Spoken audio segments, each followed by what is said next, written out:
And we're going to do, as we said before, a few videos that are in shorter time frames, and we're going to try and get through a few subjects so that they're here on live, here on playback, and we're hoping to touch on some subjects that's going to be really helpful with you all. This one's going to be based around NASA lies, flat Earth, globalist denial, and everything that encapsulates those subjects.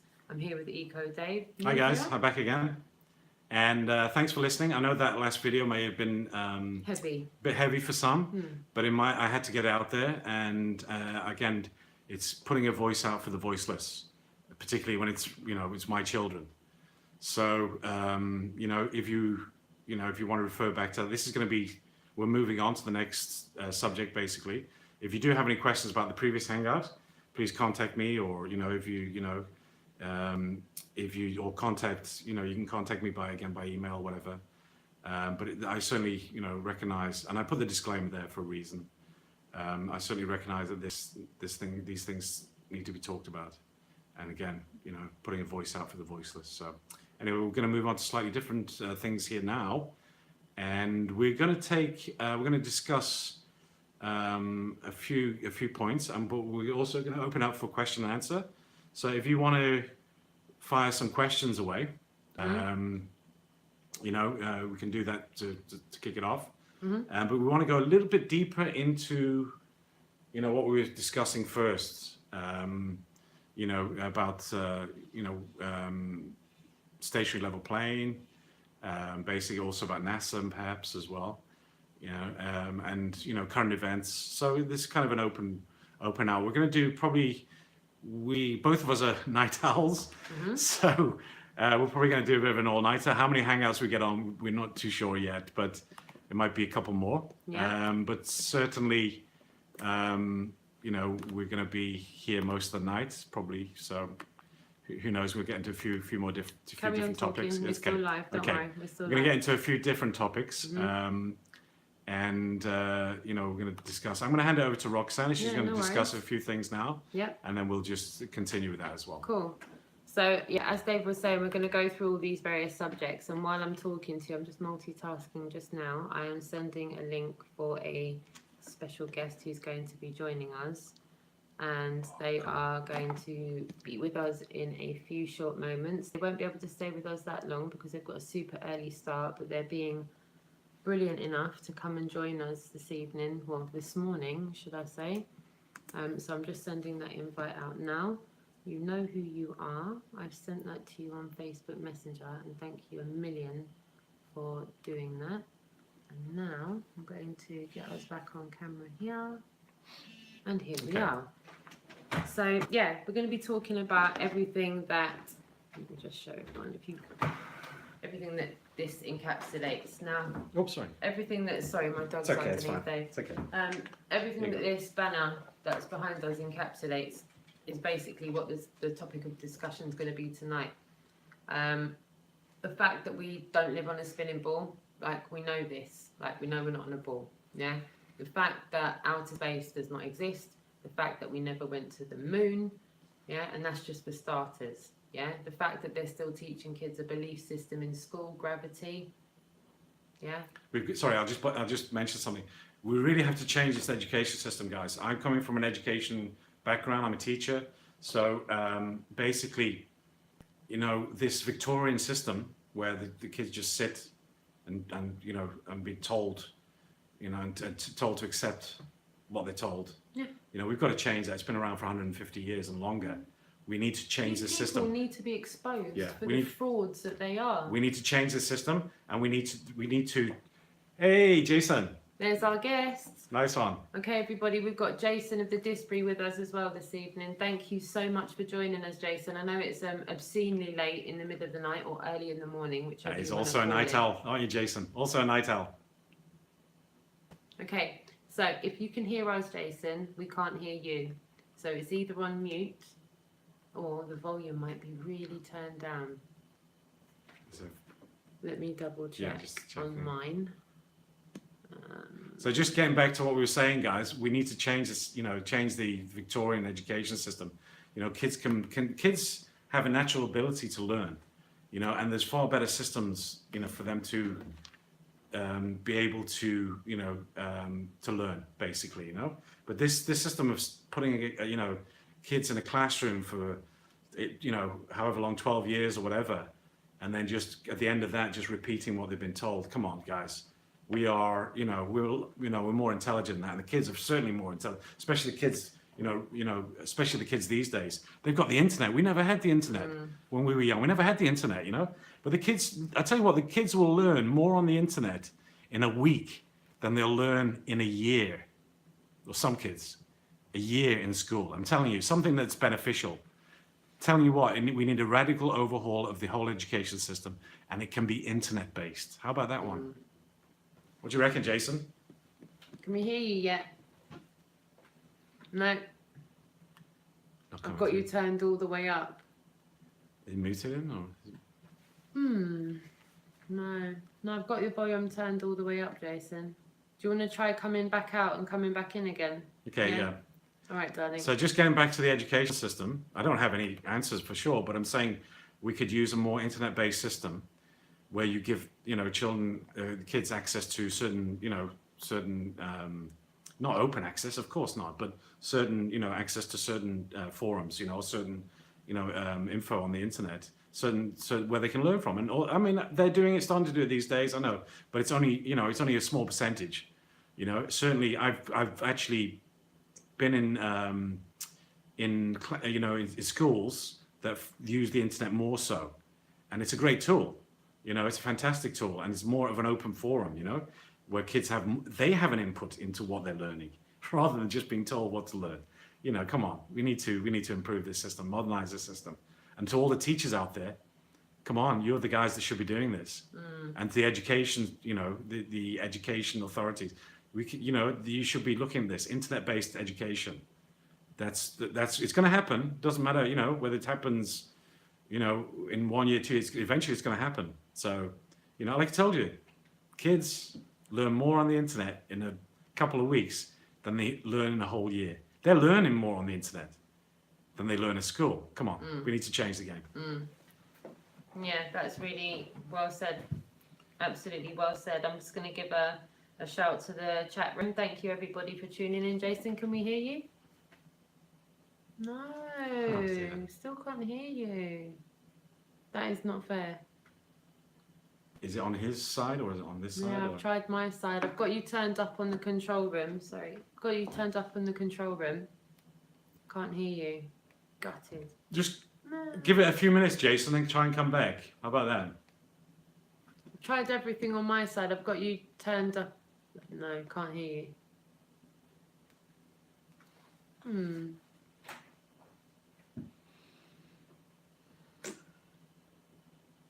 No. Okay, just technical difficulties here for the guests. Just bear with us, guys. We're just having a few technical. I know you can't see this on my channel, but it's on Roxanne's channel. I've so just got some we're just issues getting, with if we can, sons. On my channel, you get the audio. If we get the guest in, you'll get the audio. You can hear him. You can hear him. Who can hear him? I can't. No, I've got him turned off. Yeah, can you hear him on your phone? Just check that. Okay. Okay, now we can hear you. Okay, just use it on the phone. That's fine. Yeah, no, that'll come through as an echo. Oh, will it? Yeah. Yes, yeah. I can hear you on mine. Must be something on your. On my laptop, I can't hear you. So just check out the volume, perhaps. Okay, now we can hear you. Okay, just use it on the phone. That's fine. Hold on. Is that okay? Yeah. Hold on. All right, one sec. Just bear with us, Jason.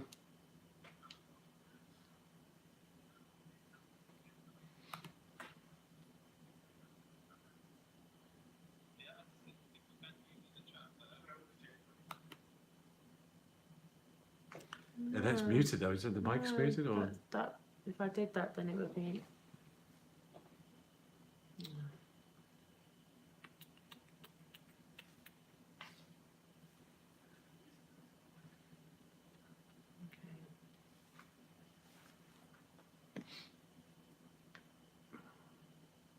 Okay, so if everyone can hear me, I'm a bit baffled at what's going on because you guys can hear Jason and I can't hear him.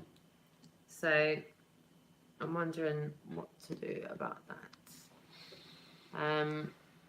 Okay, I'm hoping it rectifies itself. Hopefully you can still hear us.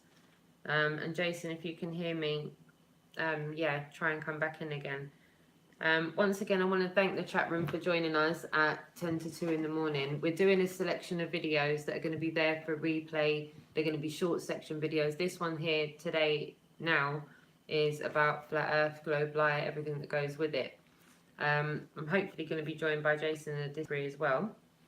And we're going to be doing a Q&A. Anyone's got any questions, we'll be happy to answer them to the best of our ability. Sure.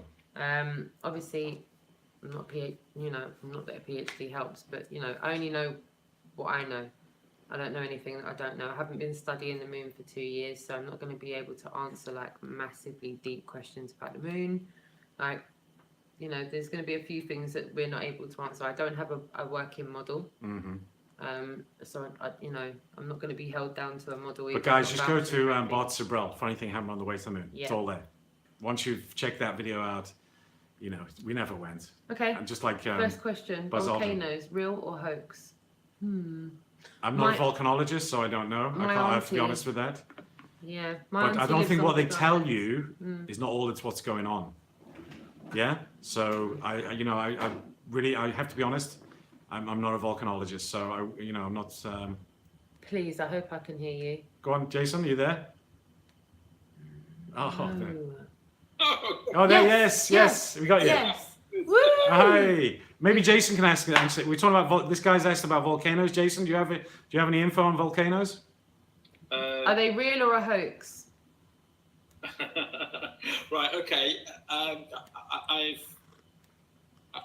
I now don't accept a lot of things now until I've fully investigated myself. Okay. Yeah. So where I am is that my indoctrination tells me, of course they're real. Obvious they're real.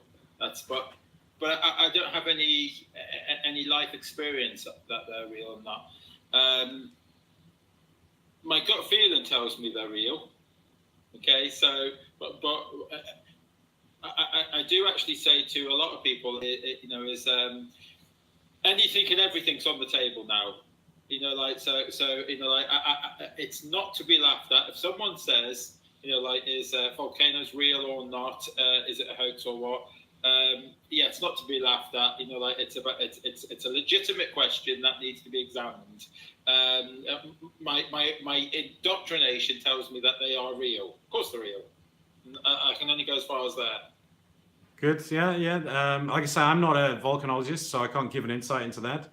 But certainly, there's enough evidence, online. So just check it out online. So that's definitely check it out.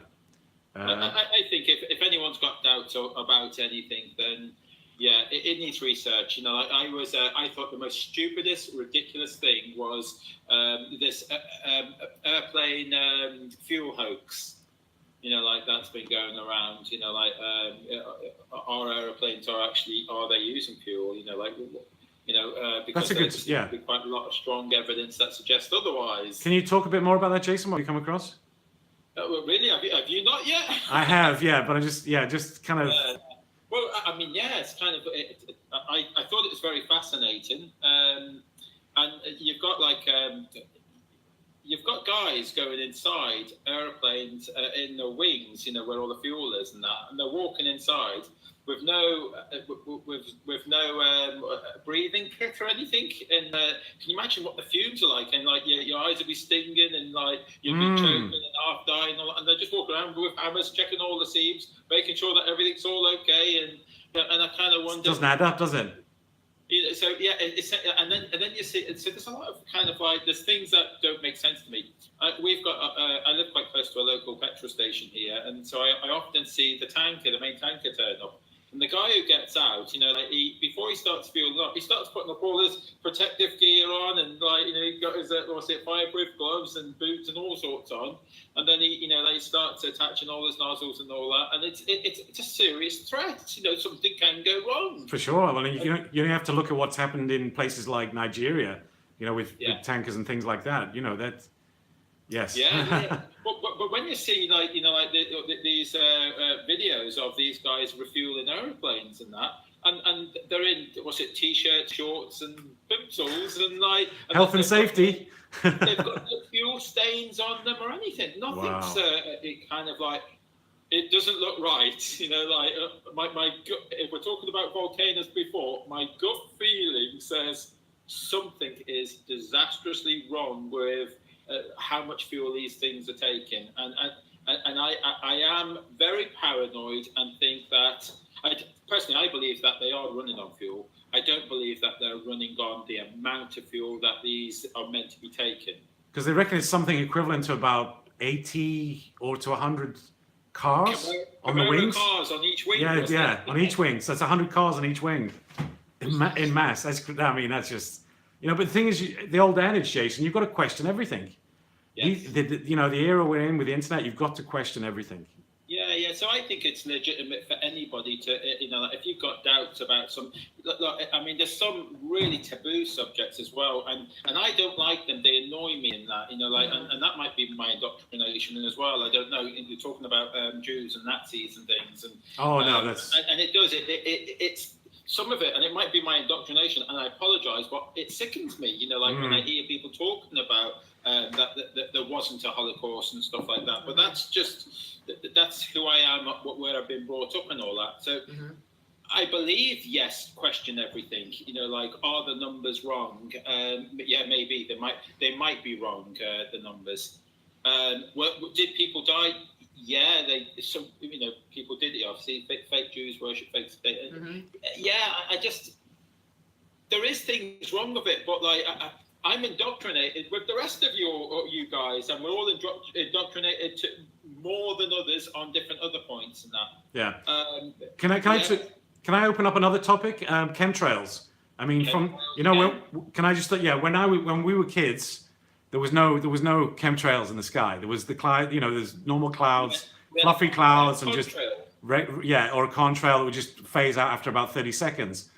But let's go back 15 years. It started coming small scale. Last 10 years, and now people, I've got to say to you, look up in the sky because it's blanketing. And what are they doing? This is real. This is not a conspiracy. Chemtrails, they're blanketing the sky with this stuff. And if you research it, you understand what they're actually putting in there. And it's modification for crops and things like that.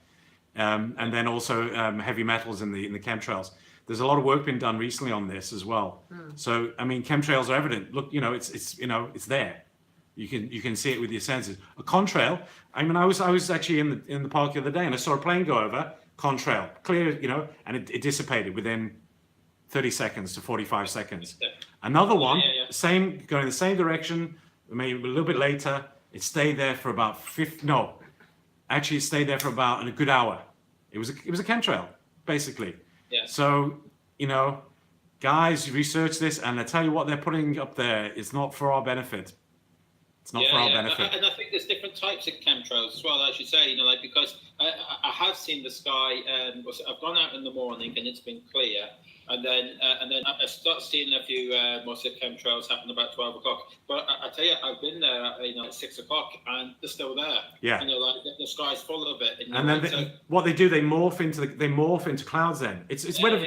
Basically, it's weather. It's not conspiracy, guys. It's weather modification. They're basically trying to modify the weather. Now that can have adverse effects, especially on crops and crop cycles and things like that. So we're not basically in control of weather. We shouldn't. Well, there's weather modification, but we don't have full control of the weather. Some places locally may be, but what I'm saying is they're trying to get control over the weather, and they're trying to get control over the crop cycles. I heard recently. I saw a video online where they've actually stopped usually in the certain season in North Africa, there's a steady rainfall. And it's there's a usual cycle of the winds coming in. Somehow, somebody outlined it, you can check this online, it's there. But they put some kind of, it's probably, some kind of system where that rain pattern is not coming into North Africa anymore. So the people, obviously, they're having a hard time, with crops and food and etc. But somehow, and you can see it's on radar, it seems they've crisscrossed the skies, and there seems to be something like almost like a gate or something where the clouds bypass and then move up towards the Mediterranean. So you can research this, guy. There's a lot of work being done. But and I believe the three main elements are meant to be strontium, barium, and aluminium. Yeah. Which is one of the reasons why I started using deodorants and antiperspirants, aluminium free. I kind of think that if these guys are spraying it and I'm spraying it on, it seems to be in every bloody deodorant. And, and I kind of think, why are we putting metals on our body? We don't. Yes, and also, we're maybe ingesting those metals from crops, and also ingesting it from breathing in as well. So, guys, we don't want these chemicals. Yeah, well, my lads, they love their links, and their links all over. Oh, is he dropped? Hang on. Are you still there, Jason? It's okay. Is he coming? The whole house is just like, my lungs are on fire. With Perfume factory. but again, I think this is nasty stuff. This aluminium to us. I'm convinced on it. But again, you guys sound paranoid. Oh yeah, you really are. You're You're right, Soon Truth. I feel paranoid when it comes to aluminium. Chemtrails. Look in the sky. People look up. Look up, see what's happening to the skies. It was like this 15 years ago. It's crazy what's happening to the skies. You guys sound paranoid, but I'm just letting them know I am paranoid when it comes to chemtrails, because I see them. They're not something invisible. They're actually there. You know what I mean? So, and also, a good tip with something I do, but sometimes I use as natural deodorants, but don't spray it onto your body, but spray it onto your clothes, because the clothes are going to be washed anyway. So I found aluminium-free ones. Yeah, exactly. More natural. Yeah. So basically, there's some, with the chemtrails. In my opinion, it's weather modification. So they're trying to control seasonal patterns. They're trying to control crop patterns. They're trying to influence the crop cycles and the also maybe the seedings. Having certain basically monopolize seeds like Monsanto and things like that, So, guys, you're in the chat. Everything's not a conspiracy theory. That's just a loaded term, Just do your research and you'll be surprised what's happening, really. I'm not a conspiracy theorist because I only research things that are proven, scientifically proven. I don't go on conjecture or opinion or or theories. It's only basically scientific method. That should be your baseline. That should be your foundation. So. Didn't you want to say? You. Sorry, I'm just trying to do multiple social medias at the same time. So the one thing that we've been doing recently, for the last 6 to 8 weeks, is been going to Speakers Corner regularly in London. Yeah. It is a part of London in Hyde Park where you can go and speak about things that otherwise you don't really get the airtime or floor space to speak about. Which has really brought us here now. That's how you're here. That's we met at Speakers Corner. We met in person, met in real life. And that's really what we're going to carry on talking about this evening. So I want to appeal. I'm going to give the chat room about 5-10 minutes to get their subjects ready. I've appealed to the chat room already. I really want to try and talk about things that people specifically want us to talk about with this subject. Yes. What's important to them. We all know that we don't live on a ball. Now what? Yeah. How are we going to expose these guys for the frauds that they are? Yeah. Can I just mention? I just want to say something here. I think we should have a Speakers Corner in every city, in every country in the world, because what you find is that people need a place where they can debate, where they can express themselves, where they can actually have a voice, basically. So we need we don't need to go to the level of protests all the time when it gets beyond the boiling point or beyond the everybody gets so frustrated where we don't need protests anymore, because as you notice, they don't do anything. So what we do need is we need a Speakers Corner in every city, and you can do this informally. You don't need a permission. You just go there and informally start a Speakers Corner. Don't have to have a plaque or anything like that. You just go there and you start. You have a right to have freedom of expression. So you can go there, small collective, start doing this and start speaking on similar topics as well. But we need I know there are Speakers Corners in other countries. Singapore has one. There's another one in, I think, Canada, and there's another one also in England, in Nottingham. So we basically, it's such a good place where people can actually air their views, and then they don't get to the boiling point. So, and if you notice, I mean, a large percentage of, in Speakers Corner in Hyde Park, people are talking about religions, which is also necessary, and people talk about that. But there's other things going on there as well. You can do pretty much anything. You can talk about any topic there in Speaker's Corner. So what I'm saying to you, I'm putting it out there now in the community, online community. Go and do this yourself. It doesn't. You'd be surprised. It doesn't take much. A banner like this. Thanks, Jason, for organising this as well. By the way, brilliant. You've got another one as well. Got another one coming. So I think we spoke offline, Jason. But if anybody wants one of those banners, I think we can organise one for them, can't we? Yeah, of course. So just you can email me, or you can. What's your? Do you want to put your link there, Jason? Well, yeah. Well, you can do my link, or I'm quite happy to give my email. Well, that's fine. Yeah, go ahead. do. Yeah. So you can always email me directly. I get enough spam as it is, so you guys won't make one iota difference. So here's my email address, and if you go, and obviously if you go to FE Start as well, there's some flyers there that you can download as well. And when we get time, we will update it and get more flyers in. We want to get different designs of banners in there as well, because I specifically want a banner similar format as what's behind. So let's just have a look at that. So if you guys want to, we're just going to jump out the screen for a minute. This is like what Jason did. It's just, it's all there basically. Yeah. I kind of want to do a space NASA only one. Yeah, that's it. Yeah. Well, so for my channel, this is the banner that Jason came up with, and has we've elaborated. It's been elaborated upon as well. And as I say, for anybody who's into station level plane, flat Earth, etc., and doing similar things, and you want to get on the street or a Speaker's Corner or whatever, you can send me an email, or you can drop Jason a line, and we can organize something. We can organize something similar. Of course, you'll have to pay for the banner, which is not so expensive. We can talk about that offline. It's not for profit. We're not making any money about it. It's just cost price. Yeah, I was going to say we can talk with it online as well. Yeah, okay, Jay, if you're willing to do that, Jason, that's fine. Yeah. But I just want to make a point here. Anybody who's in America or overseas, or you're going to have to pay post and packaging, which is different to the UK. So there will be an extra charge for that. It's a lot more expensive to send something like this. It's only about, I think it comes out to about 800. Was it less than a kilogram in including postage or whatever? I'm not sure. Anyway, you'd have to check that. But yeah, but maybe the company, they also post it directly, but it's certainly more expensive to send it to the States or to other countries. But in the UK, if you're willing to give that info out, Jason, that's fine with me. How much it costs, yeah? They're really, really cheap to put together. I think that in the UK, with postage, it comes out to about £30 per, yeah, there you go.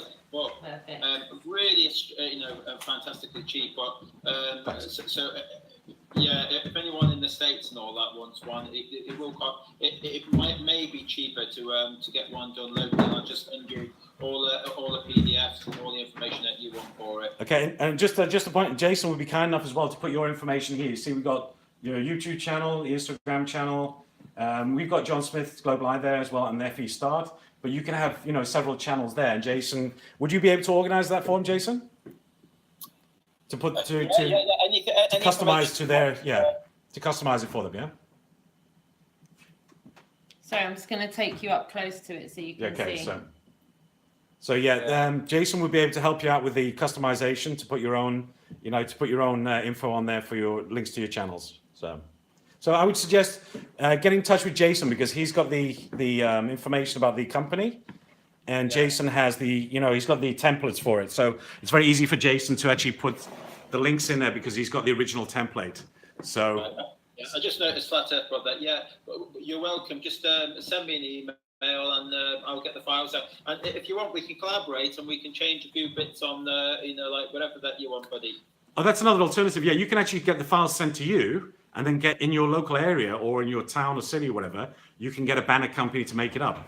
So instead of sending it from the UK, you could actually get a banner company in the States to do it. Probably, I would imagine, similar amount. So, I'm not so familiar with, with the US dollars charges, for similar things, but it would probably be quite similar. Yeah. But that's an easier way of doing it. Just get the PDFs and the files, and then basically just get a banner company to make it up for you. I mean, and where'd you get them made? It's on eBay, isn't it, Jason? Yeah, I a while, but I used a couple of companies because I've tried a few companies and all that. But the guy who does this one, I mean, £30 plus postage, and it comes out immaculate. It's perfect. The print is amazing. Yeah, and it's washable as well. So if you get a little bit, dirt on there, whatever, you can just, sponge, bit of soapy water, whatever, you can just clean it off. So it's not something that, that's going to get damaged or whatever, Well, you've seen all the dirt and all that rain that we had in that, the last, not the last Speakers Corner, the one before that. It was that you didn't turn up to. Yeah, I was busy that day. Sorry, Jason. I got blood. It was kind of pretty windy that day as well. I didn't think there would be anybody there, but it's amazing. Even on a blustery day with rains and whatever, people still turn up because they want to. And this is what Roxanne was saying. People are coming there for a discussion. I mean, you made a great point, Roxanne. You said that people are coming there. They're shopping for a debate. They're shopping for information. So, do you want to, if you want to elaborate on that, Yeah, no. And what's your angle on the, the Speakers Corner thing? Yeah, so I suppose that there'll be some people in the chat room that have watched my lives, so they will see how it can go from being quite cool, calm and collective and having a nice, long, lengthy 35-minute discussion and it ending with shake hands. And then they can see it when we're overrun with real life, argumentative. Yeah, I wouldn't worry about them too much because it's a small percentage. And the funny thing is you can recognize them a mile off. And also they ask the same questions every week. All three of us have been there. Yeah. All three of us that are here now have been there. Yeah. So that just brush that off, guys. I mean, you'll notice if you don't give them if you don't feed the trolls, they soon disappear. So that's right. But it's true, right? So, we've all had an experience individually and collectively of people coming to us for the first time, having a lengthy conversation, going away, doing research, coming back the next week, having another conversation, going away, doing some research. And I stand here now, in reality, telling you that some of those same people are now standing there and activating themselves. Yes. Yeah. We've watched the growth of people over the last 6 to 8 weeks to the point where they're turning up now to talk about it themselves. Yeah. That's quite common. If somebody comes along and then they join, they kind of, they get up there. And the beauty of that is that we had one gentleman who's from, he speaks a different language. And what we know is he came one week and he was, he was just taking it all in and having a chat. Obviously, he'd, done his research. The next week he came back and he had, because he was speaking in his language, something that we couldn't do. No. None of us. I've seen that. Yeah. Did you see that, Jason? Yeah.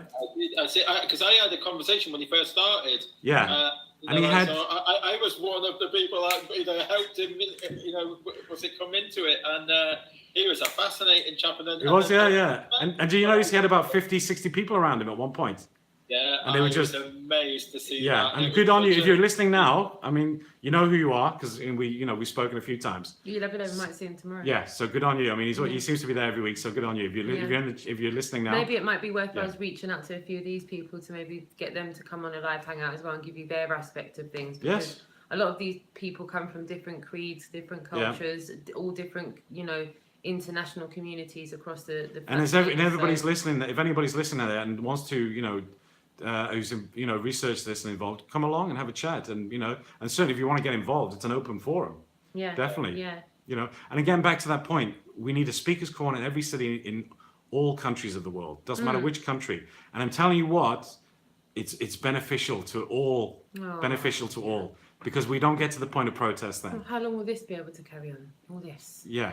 Yeah. That's right. Yeah. So it's Hangouts, YouTube. They'll be gone soon. They won't. Yeah. But we can still do it on a grassroots level. So I'm putting it out there to everybody who's watching this and anybody who may watch it in the future. You'd be surprised. It's very easy to do. 3-4 people. You go there. You make your own informal. You don't need any permission from anybody. You're talking. It's freedom of speech basically. You might have an issue with the banners. You might have to put them on the floor, whatever, but that's usually not a problem. But you can talk about any topic. I'm saying if you just go, and I'm talking to everyone now in all countries. If you just go, your local park or the main park in the city or town, just start talking. Look. Harry's a great example. What a good example Harry is. I mean, look what he does. I mean, and so the proof's in the pudding. He's right there. It's all on his channel as well. And he set up. I mean, when he went to Scotland, he did that Scotland tour. They just set up anywhere, you know, and the locals were more than welcoming to him. So you can. I'm not saying you'd have to be a bit careful. You know, not in front of shops and things like that. But certainly in parks. Parks are an open space. And I would say to any authorities that, you know, if this gets out there to any of the, you know, local councils or wherever, you know, in the country, open a speaker's corner. It'll save you a lot of trouble, you know, in the long run, because people. I don't know if you've seen as well, Pete and Pete. They do Chester, and so they just pick a shop, stand in front of a shop. I think they probably pick a closed shop, or something. Or a flea market. You know, the flea market, you can just get don't sell anything, just go there and just put the just don't, you know, flea markets, you know, you go in there to sell stuff, but just go and put and people will be amazed. What are you doing here? You yourself a car boot sale. Yeah, car boot sale. Yeah.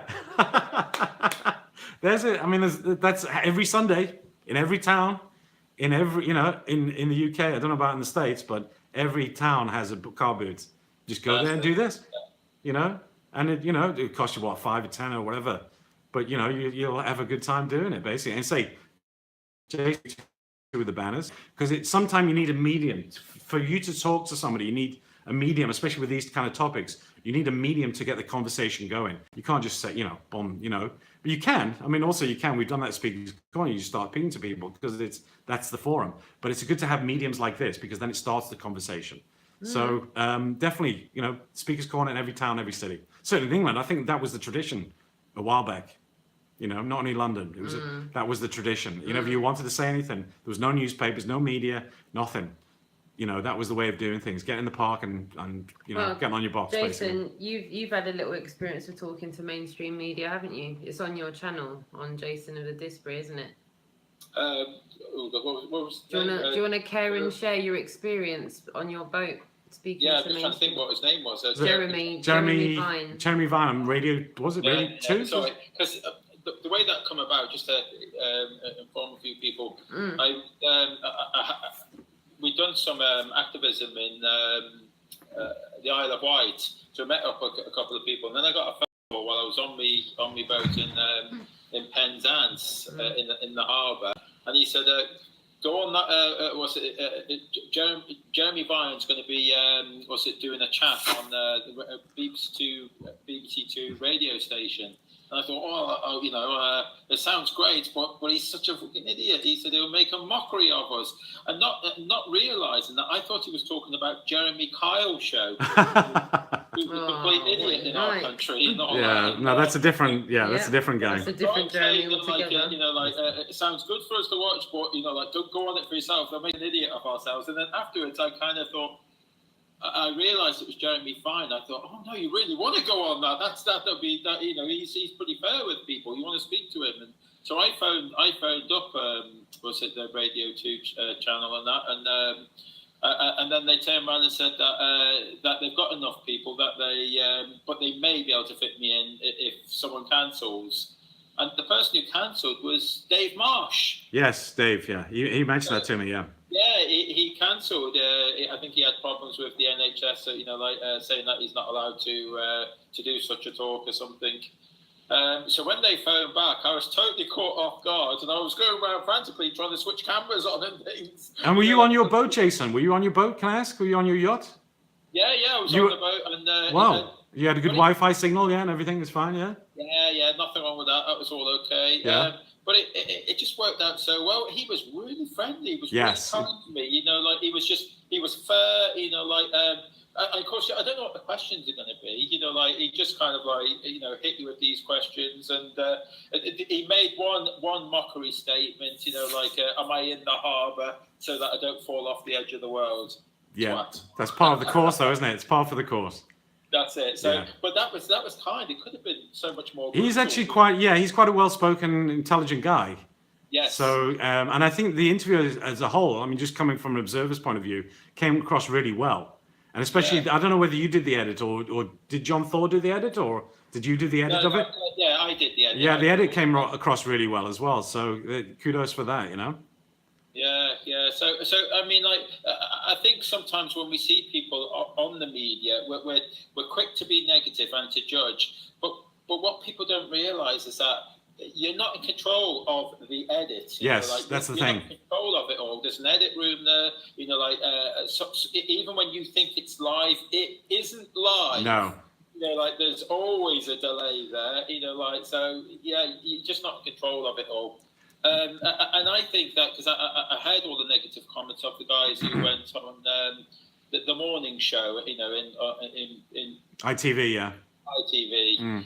And I thought you're not quite being fair. It is such a difficult thing. And if you say anything totally out of place that's going to offend them, then you're never going to go back on. You'll never get your foot on another show ever again. That's it. End of. So yeah, you kind of have to play by their rules. Of course, their platform, but it's really difficult to squash everything down for 10 minutes. So I think they did a good job. I mean, if they're listening, I think they did a really good job because it's not an easy thing to do in 10 minutes. Oh, is Jason frozen there? Is he still there? Yeah. Oh. Jason, are you still there? He was pondering the thought. He was pondering the thought. But I'm going to put this out there to anybody who's in the media, because I know Roxanne's just had recently, she's been approached by, can I say this? Is it okay? I'm not going to give out but she's been approached by one of the mainstream newspapers in the UK.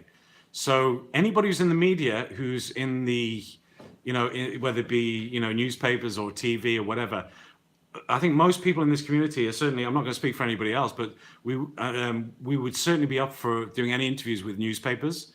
And we certainly would be up for doing any TV interviews as well, so long as that we do have an opportunity to speak about what we discuss usually, like at Speaker's Corner. And to any media company, even private media company, just come down to Speaker's Corner on a Sunday. There's loads of content there because this is some of the channels down there who are YouTube channels. They're getting 10,000, 20,000, 30,000 hits in a week. Or within a day of making it, a couple of days. So I would suggest to any, and certainly to the newspaper that approached Roxanne, just come down. There's no need to go to Denver to the international conference. It's happening in London, and it's grassroots. It's real. It's not. I'm not saying of course that the conference. Oh, and did you want to mention the thing about the? Do you want to mention about what's happening at the end of the? We can mention that later. But I would suggest to any media company, just come down to Speaker's Corner, or you can contact Jason, you can contact Roxanne, you can contact myself, and we'd be more than willing. And if you want to hang out with us for a couple of hours in Speaker's Corner, you can make a great documentary about that, because you get all sorts of characters down there. I mean, you just look on YouTube, look at my channel, Jason's channel, Harry's channel, which is John Smith Globe Live, Roxanne's channel, and you can see there's loads of content, And we'll be, I'm up for an interview. I mean, I'm sure these guys are up for interviews as well. What do you reckon, Jason? Well, I was going to say, Jason, this would be a good time I think we'll do a joint effort in trying to give everyone a synopsis of what's about to go down. I mean, Harry's just asked a really valid question. How do we get more media attention? And I said, well, go on a UK tour. Yeah. So, as I say, I mean, like me and Harry at the beginning of the year, we were going to do a UK sailing trip around the UK, and it was purely for media attention. Anything that we could possibly think of. I was going to hire lorries with flat Earth banners all around the lorry, and spend a week just driving around anywhere. I just thinking outside the box to get sort of media attention and that, like hanging banners off Clifton Suspension Bridge in Bristol and things, and just all sorts, like thinking outside the box yet again, over and over. But we started the year off talking about sailing around, doing this exact trip, what we're about to do, but sailing around the UK, visiting all the ports and talking flat earth and all that. But for one thing and another, it didn't materialise. And to finish the year doing exactly what we set out to do at the beginning of the year, but this time on land, I think it's the best. Yeah, it sounds fantastic. And all we're after is creating as much of a stir with the media as possible. We're going to be speaking to radio stations for every town that we visit, every local newspaper for every town that we visit, and hopefully, like them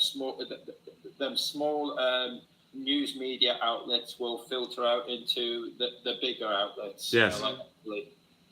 That's the plan. But just make a stink, make a stir, shout out the roofs. Yeah. Try not get into trouble with the authorities. Because you don't want to be a martyr for something. You need to be around the week after to do it again. So I'm just going to give a plug there. So any of you guys out there that want to, help Harry, and Jason's going on tour with Harry as well, just check out Roxanne's channel or John Smith Global Eye or Jason's channel. There's a link there to the tour. It's going to be happening over the next 8 weeks, is it, Jason? Yeah. It's 8 weeks. So these guys really could do with, it doesn't matter what it is, a couple of quid, cup of coffee, price for a cup of coffee, whatever. Or if you're so inclined, a little bit more, certainly, but you can, Harry has been doing this relentlessly this whole year, and he's been funding it himself.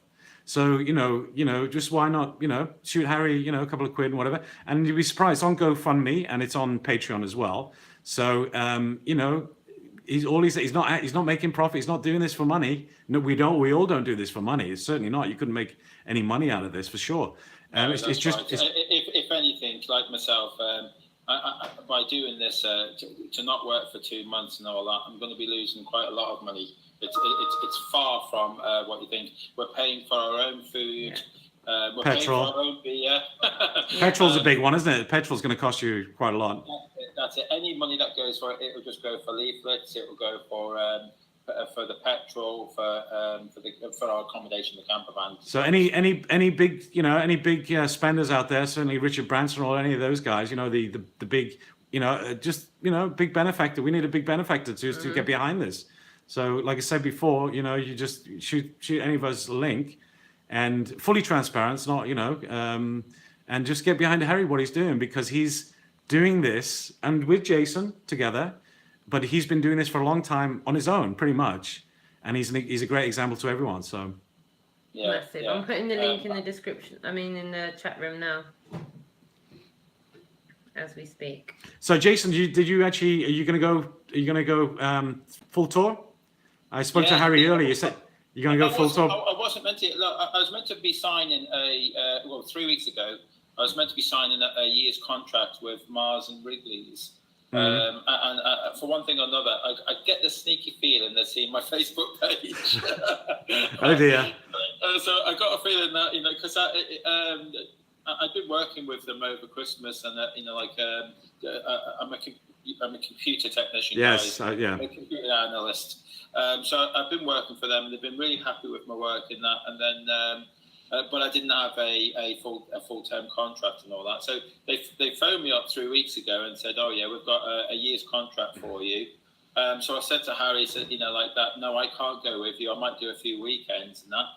But 3 weeks later, I'm still waiting to sign this bloody contract. And that's I just said to Harry, I don't want to wait no more. Yes, you got to get on with you got to get on with things. Yeah. Let's get on with things. So guys, me going along. Harry knows my situation, my predicament, but I'll lay it out for you. So I'm pretty broke at the moment, and that I've got a family, 5 kids, and that. 5 kids? Wow. Yeah, three have kind of grown. Sorry, 3 are grown up. Yeah, 3 are grown up. You just got to think who of them. And 2 of them are still at home with us and that. And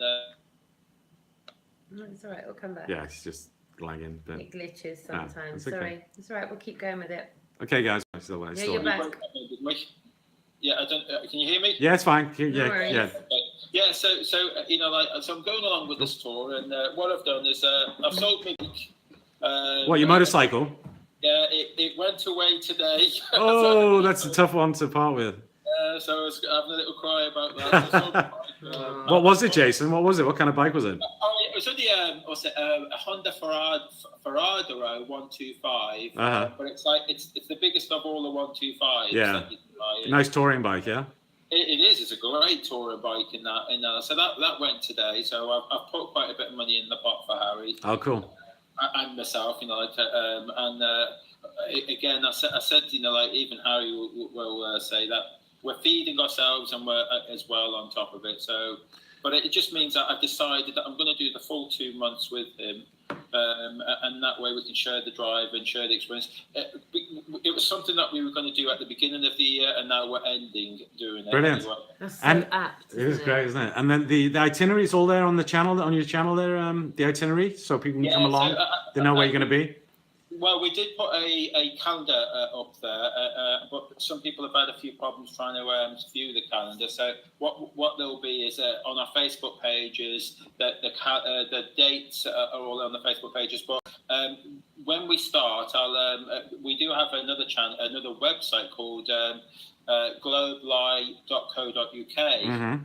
And that will be released. I'll open that website up as and when it starts, because I haven't got content, yet until we get started. Cool. And then all also channel dates will be all listed there as well. Channel dates, all the location and dates will be listed in there. Brilliant. So anybody wants to come along and have a chat with you and discuss things, and they're very welcome to. I should imagine, yeah. Yeah, and that's the thing. We kind of like the whole idea of doing this activism is so that we can meet up with other activists along every location. I hope that people turn up for that. But equally as well, I mean, come back to the camper van. And we'll put a stew on or something, and we'll go out of our way. We'll try and feed you guys. Oh, brilliant. If you're out helping us, well, we want to feed you and have a chat. Brilliant. So I'm also going to put the list of dates on the About section of my YouTube page for the duration of this tour. So after all the lives that I'm doing this evening, I will be updating the About section of my YouTube page, and I'll list all of the dates and locations on there. So it's just a quick switch over to the About, because I know not everyone uses Facebook. So that for those people, the information will be on my About page. while we've got Jason on the live here, does anybody in the chat want to ask any questions? Yeah. I mean, we can just fire some questions to Jason. Or about the tour, about about anything else. Yeah, certainly. any specifics anyone has. If you could put them in the chat room in capitals with the question mark, that'd be excellent. John Smith Globeli is in the chat room as well. He's hi, Harry. to answer any questions. Hi, Harry. Is he going to come live, or is he? I think he's probably multitasking, Okay. editing, Still getting editing. ready for the tour, packing up half of Brilliant. his house for 2 I mean, months. Harry. And probably mowing his lawn and doing the gardening at the same time.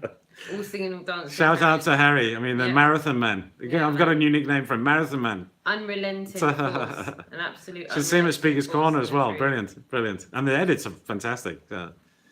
So a big shout out to Harry. And like I say, these, I know these guys because I spend, time with Speaker's Corner, and, they will, if you want to come along, just have a chat with them, great, because they're very, very accessible. So I can vouch for them. Kudos to you guys as well. So I'm glad to hear that you're actually going the full tour, Jason. Brilliant. Yeah. Jason? I mean, it's been.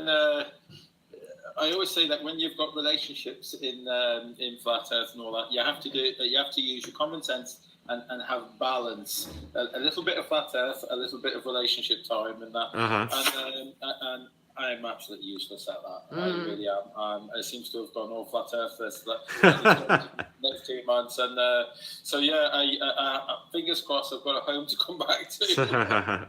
Sorry, any questions there in the chat for Jason? Here we go, Jason. Harry wants to know, Jason, what's up with his jeans? Yeah, I was trying to work out jeans. What's he bloody on? Oh, jeans. God. Well, it is. Thank you, Harry. All it is that I have to go out and buy some jeans for this tour, because I've got 5 pairs of jeans, and they've all got holes in my. Sorry, Roxanne, my right bollock area. Yeah, we'll just edit that one out. The things we learn online, the things we learn. I've got all the jeans out. I've got some blue cotton and that, and I'm not really good at that, so I might have to go out and buy some jeans. Right, and another question. There we go, Jason. Are we going anywhere near Bolton on the tour? I think we are, aren't we? Yeah. Are we actually going into Bolton? Not quite sure, Harry. If you got the answer to that, I don't know the list off by heart. Obviously, if you go to where is going to be the list? Yeah, I can't check that off. Okay, I'm just going to jump out for 2 seconds. Yeah, so we no carry worries. on, yeah. So I'll be back in a minute, guys. Yep. I've got the list on my flat.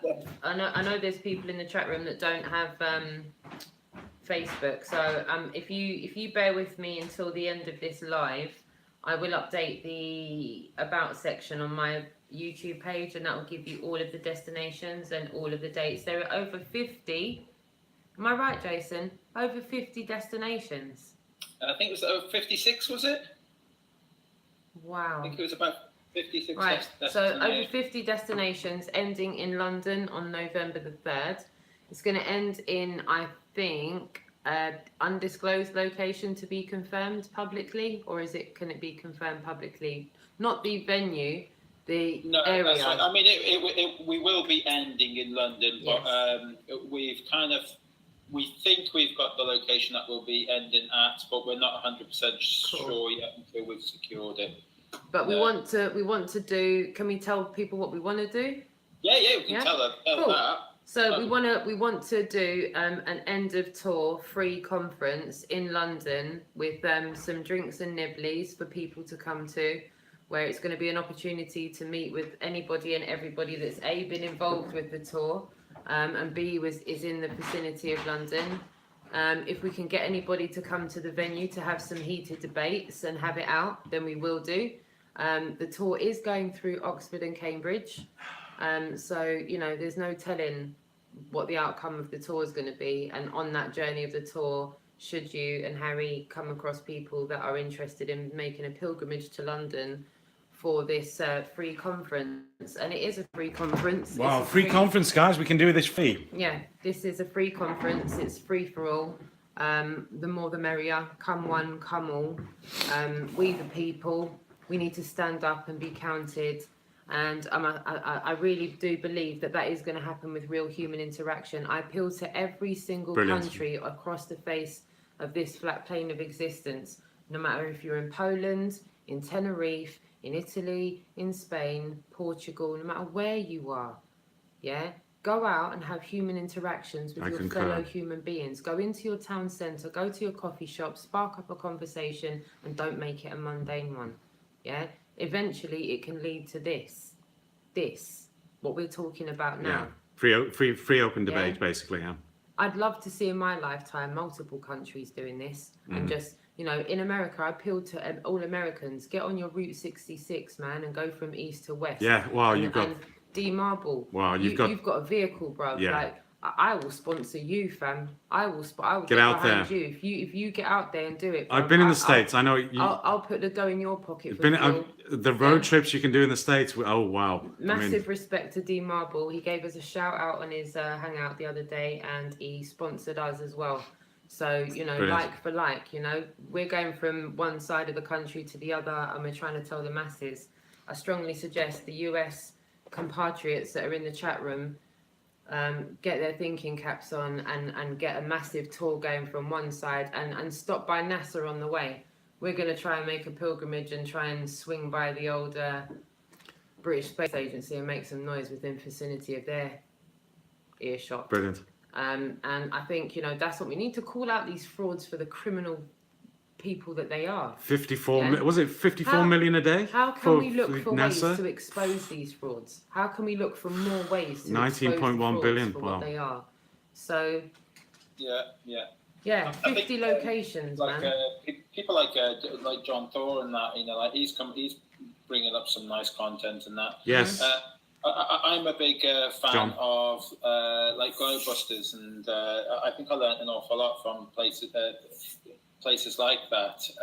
There's a lot of you guys out there, like from Paul and the Plane, and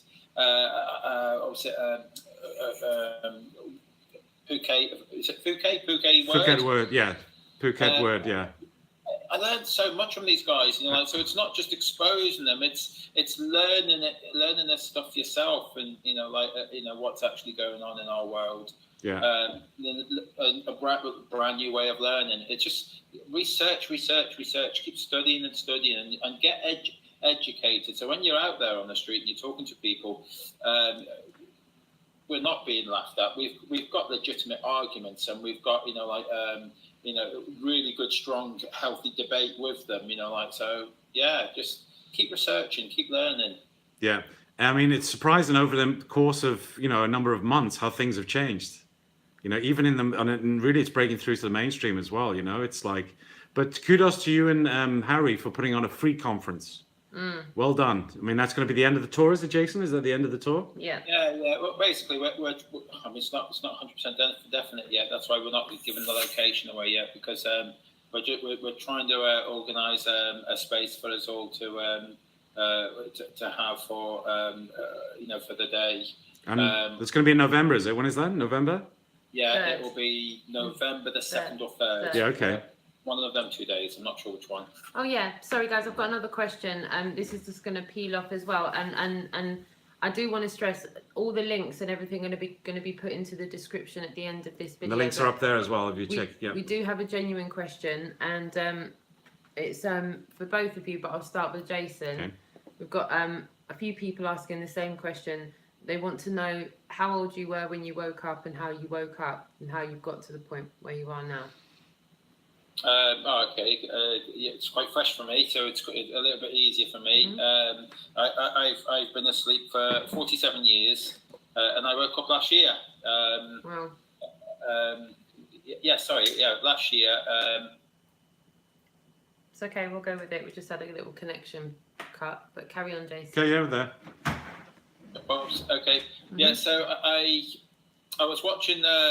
It was kind of like the beginning of last year, and I was watching. At first, it was Dave Murphy, and I was watching him. It was all to do with Free Men of the Land. And, yes. And all that side of things, and I thought it was all fascinating, And I watched the film Straw Man and things, and I was learning about the money situation and where does all our money get created from, and that. And I thought that was fascinating. So watching Dave Murphy, I noticed that he had YouTube. It brings on the next available video, and it started. It was the interview, the Macedonian interview that he took. I only watched about 10 minutes of that. I didn't really understand what they were babbling on about, but it was kind of like strange. But kind of like I seen that a flat Earth was mentioned at some point, and I seen on the right it was Eric Dubay's 200 Proofs. So I watched the first, 25 minutes, half an hour of it. Watched that, and thought, this is absolutely nonsense. This is stupid. It's ridiculous. I turned it off and went to bed. I sat there.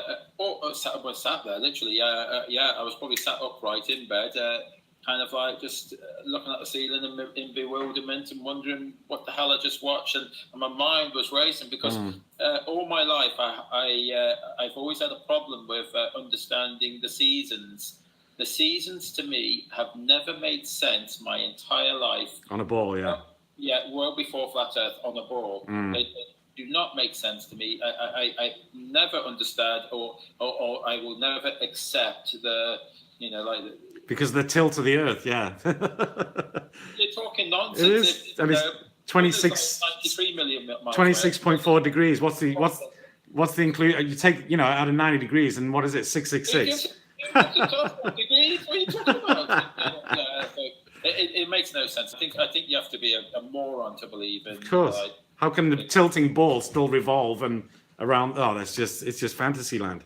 Yeah. So from that, watching that Eric Dubay's half an hour, and then the next morning I come downstairs and I finish the rest off, and I was mesmerized, of what the rest of it, and my head was spinning, and I would not accept one iota that what I've just heard, was true. There has to be scientific reasons that prove Eric Dubay wrong. He's got to be an idiot, this guy. It just would. But so I set out, and it took me 4.5 months from then. Solid research. Mm. And I'm not kidding. I was at that point. I had 3 businesses at that point, and I kind of put everything on hold, and I spent I don't know 15 to 18-hour days just doing research all about flat Earth. At the detriment to my businesses, and anyway, so after doing all that, when I went to my first camp to meet people, I still wasn't a flat earther when I went to my first camp, which was down my neck of the woods in Plymouth Way. It was Tor Point. It was. Yeah. And Harry happened to be there. That was the first time I met him. Oh wow. So I mean, I wasn't expecting to meet him there. You know, like there was some flat earthers. I would say I was probably about a 80%. Yeah, I'm with you. I got it. Yeah. Say that I met Harry, and I'd say, well, I can still see a curve, can't I, Harry? And he wasn't too impressed with that. And you know, like, so I kind of that's kind of my way into it, and I felt as though I properly did my research, debunk all of this nonsense, and failed miserably. Yeah, and that's what everybody comes to, that when they really start looking into this and trying to, you know, it's the same. There's no proof that we live on a ball, guys. There's no proof. There's not one solid proof that we live on a ball. Yet, with the scientific method, there are so many proofs that we live on a stationary level plane. I mean, coming from me, I mentioned this earlier in the first Hangout, that when I was in school, I was sitting in the classroom thinking, what are these guys talking about? Because I kind of knew. But you know, that when you're a kid, there's a knowing, you know it, but you don't kind of fully acknowledge that. You just know it. So I knew from an early age, I would say that from a very early age. I don't know why, but I knew it. And I just kind of I used to look at things and trying to, you know, analyze things and whatever, even at a young age. And then for me, it was really when YouTube hit in. It was like 2007. YouTube was kind of came online, and then I had the opportunity. Then I mean, I'd read books on flat Earth before then. So in the 90s, I'd read books. You know, I certainly come across, you know, several books that, with dealing with flat Earth. You know, Rowbotham's, you know, experiments and things like that. So I'd looked into it, but it was only the research, and we had the tools then. When we got YouTube, we had the tools to really, you know, start flicking between different evidence and verifiable evidence. Everybody started talking to each other. So for me, it really started. I wouldn't say it was the big turning point in 2007, because it was just the start. And back in the day, YouTube used to be so slow. You know, we don't have all the facilities we have then. It was so slow. It was almost like Yahoo, or you know when that started out. So it was really slow. And I was like yourself, Jason. I'm into tech, so I used to get the latest tech toys and whatever, tech goods, and I used to get the latest models and things like that. So I got online very early, you know, even before then. I was online in the 90s. You know, 94 the internet started, but we only had access to it in 90. I was already online in 96. I started reading. I was same time. Yeah. All we had was access to universities and things. Yeah, exactly. So I was reading peer reviews, things like that, evidence, scientific reviews, things like that, always online. So I always had that knowing of it. So it was always there, but it was kind of in the background for some time.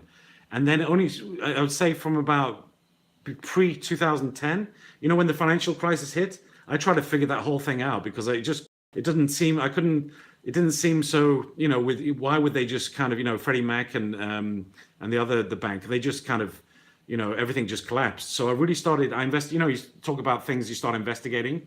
So obviously, you know, 9/11, I went through all that, the moon landings and all of that. But I really got, because I was kind of interested in financial stuff in between 2008.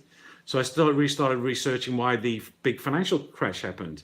And I found out that's not what they were telling us, you know, and it's just a way of creaming off the cream, basically, you know, and taking money from the pockets of the taxpayer, and taking money from the social, you know, bank, basically, yeah.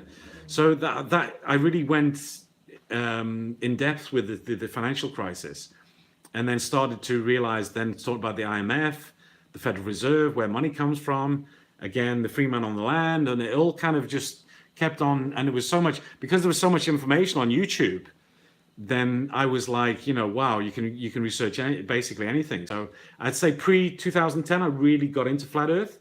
About 2009, it was like, boom, you know, 2010, it was like, yeah, it is. You know, I mean, I knew before, but because I had access for about 2007 to 2010, I had access to a lot of information on the internet, also with YouTube and whatever. It was really that point. That was my big research point. So when when it started getting a bit more widespread, I mean, I was researching the old, scientists or the old, the people who are talking about flat Earth, like Robotham and the people like that, 100 years ago and so whatever. So in print and also on the internet. So I already at that point at 2010, and then obviously it's really picked up in 2012, How long 2014. before you started speaking in public about it? Like, how long before you started having human interaction? Obviously, you knew you weren't on the ball anymore. From knowing you weren't on the ball anymore, then how long before you started? I discussed it with people probably from about 2011, I would say. Okay. Yeah. And then obviously, and I've done some public speaking before, so I mean in different forums, but it's only recently we've got in Speaker's Corner. Yeah. I mean, I was thinking about going there about a year, 2 years ago. Yeah.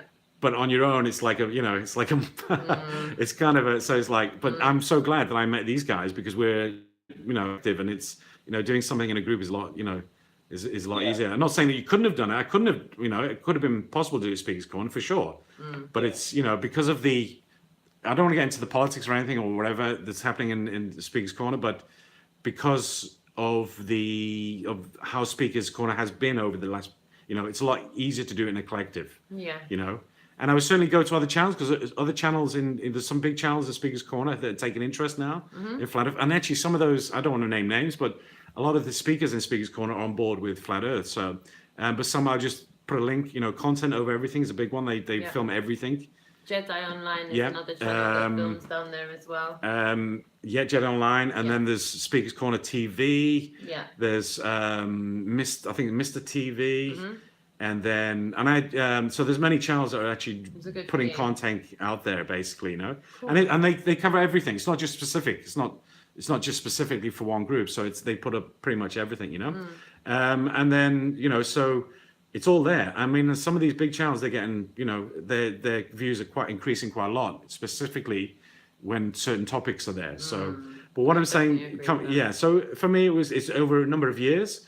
But certainly pre-2011, 2012, basically. But there wasn't just basically, I've always been interested in this topic from an educational point of view. So there wasn't just a kind of overnight. And certainly I would say to everybody, you need lengthy research, whether that be weeks, months or years, to really go in depth in this. And then you realize, Yeah, and it's years. Yeah, and Roxanne, how about your experience? So.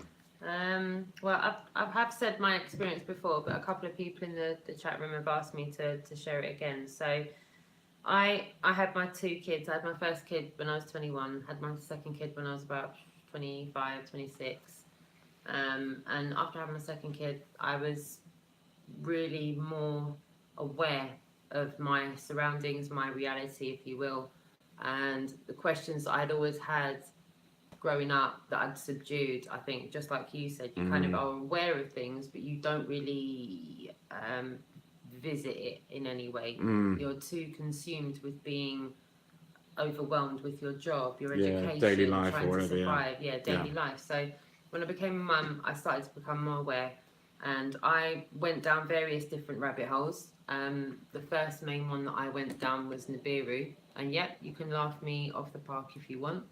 But I always have had, I've always been spiritual. I was brought up religious. I've got a Catholic dad and a Protestant mum. So I was always brought up within religion. I knew that we had a creator, but I didn't buy into the different sections of religion. Right. And the one thing that always bugged me out was 1 BC. So when Nibiru came along and I heard of the 3,600 year elliptical orbit, for me, that was the reset I was looking for. I suppose if you equate it to Neo, I was searching for some truth. I just didn't know what truth it was I was searching for, but I knew there was some truth to be found because I knew I smelt too much bullshit around me. I was smelling bullshit left, right and centre, but I couldn't find it. It was like, like if someone buried like a dead fish under your floor and you're just constantly smelling it and you can't see it, but you know it's there. You know full well it's there. It's right in everything that you're doing. So Nibiru, I came across Nibiru, started studying different things to do with Sumerian culture. It led me down the Anunnaki road, which I kind of body swerved David Icke a little bit, ended up at Alex Jones. looking at FEMA camps, looking at fusion centres. Then I started looking at all the government things that were going in 9/11.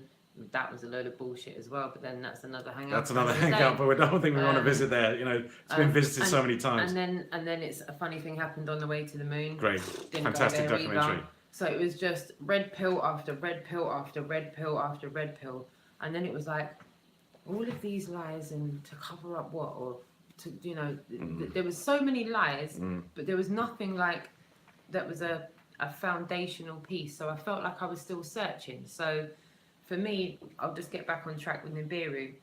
The 3,600 year elliptical orbit did it for me at the time, because I've always had a question with 1 BC. Why 1 BC? Yeah, Why where walk did that around start? and Where did say that start? 0? Yeah. Why are we Yeah. saying 2018? Like, Yeah. what is history? Because other History's- countries have different systems. Yeah. Thailand, they have a different system. History's And, written by the victors, yeah? Whoever the winners are the ones that are writing the history books. I wonder if the winners from this era are going to put 200 proofs in the history books. Are they? Aren't they? Like, what is it going to be in 200, 300, 400 years' time? What's going to be written for now? So I knew to an extent that all I knew was what I was taught. I don't know anything for myself. I just know everything that I've been taught up until now, everything I've been taught at school, everything that I've had to memorize. It's a program, regurgitate. guys.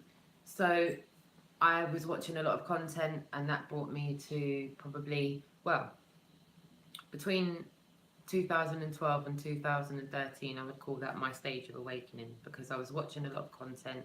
One particular channel that led me to Flat Earth was Russian Vids. Yeah, shout out to Russian Vids, Yeah, guys. massive shout out to Russian Vids. He Brilliant, showed brilliant me a work, whole brilliant. load of things, If like anybody hasn't heard of Russian Vids, Yeah. I mean, I would suggest to go and visit his channel. He was like, I the think it's one-stop Russian Vids shop. Archives now, is it? Yeah, Russian Russian's yeah. Archives. Yeah. He was like the one-stop shop Yeah. for me for everything, absolutely everything. All the truth that I was searching for came from him at that time, because I was searching here and I was searching there, and then I found myself looking at his content, going, "Oh, he's talking about that as well." Yeah, I wanted to know about that. And then one day he went, "It's Flat Earth," and I was like, "Really? Right, if it wasn't you, I'd have switched this off. Go on then, I'll listen." Like, and then it was, don't take my word for it. Look at, don't, you know. Like, yes. You know, you're an idiot if you take my word for it. Look into it for yourself. And then I went, oh, this is going to be a piece of cake. And this is going to be a letdown, because I like this guy, you know. This guy's giving me some truth. So when Yeah. I prove him wrong, I'm going to be pissed off. Yeah, genuine guy. So there I was, Google searching, show me real images of Earth from space. Bang, Google search. Boom, images. Wait, that's a load of shit. That's CGI, Shit. cartoons. Scroll down, page 2. It's all the same. And then flashbacks of school, and it's like your whole life just starts flashing before you. You start going like spazzing out and going, oh, no, I know what it is. I've done the key search wrong. So you start lying to yourself straight away, going, Yeah, no, crazy. I need to go show me footage of Earth from space. Ah, that's it. Yeah, it. the video Click should be there. enter. Should be a Now I'm 24-hour gonna see a video. video. Come on. 24 hours. Let me see that 4K imaging from the moon. 24-hour I'm going to videos. see this beautiful ball Yeah, that we with the- live on spinning in space. Nothing. No, CGI fuck cartoons. Okay, no, that's fine. I've got them this time. Okay, yeah. Show what's the me name? Yeah. rockets from space. Go on, just. Oh, there must boom. be, yeah, because they see rockets going from Florida every, Star Wars. Yeah. Shit. Okay. and they're going like I know, this into the I know. ocean. By the way. Show Yeah. me real images of satellites in Oh, space. that's another one. Yeah. Boom. Boom. No. Page 9. No. No. Page 10. No. No. Right now I need a drink. Okay. Yeah. That's And, so. This, and that was it for a good while, until I confirmedly proved to myself that I wasn't on it. And it wasn't just NASA Google search. I'm summarising there. Trust me, I didn't just wake up with Google searches. Yeah. I did a long stage of research, and then had the uncomfortable task of waking up my family. Yeah. Wow. Good. Yeah. Wow. So And NASA, guys, is Disney for adults, because Yeah. and it's ironic because you see the so-called projection when the rocket takes off from Florida or whatever it is. yeah, It basically does this, and it actually arcs and does that, and that is the logo of Disney with the little star on it. So basically, they're telling you, yeah, and then you see images of was it Pluto with cartoon characters in there? I'm still at a loss why people actually believe that going up and down, that people think that that's actually going over some sort, that is actually going out into space, and it's the Earth that's moving, that the Earth's spinning, and like It hasn't gone far enough. What are you talking about? It's just done that in so many. Sorry. And then the critical point, the critical point is where they switch to CGI. Yeah. Speed of this rocket, you can see it going up ever so slowly. You know, like, and then they're telling us that it's doing these magical, you know, like speeds of thousands of miles per hour. When you can see like aeroplanes going so much more faster. Yeah. Is it just me that am I seeing something totally different? I just don't get it. I really don't get it.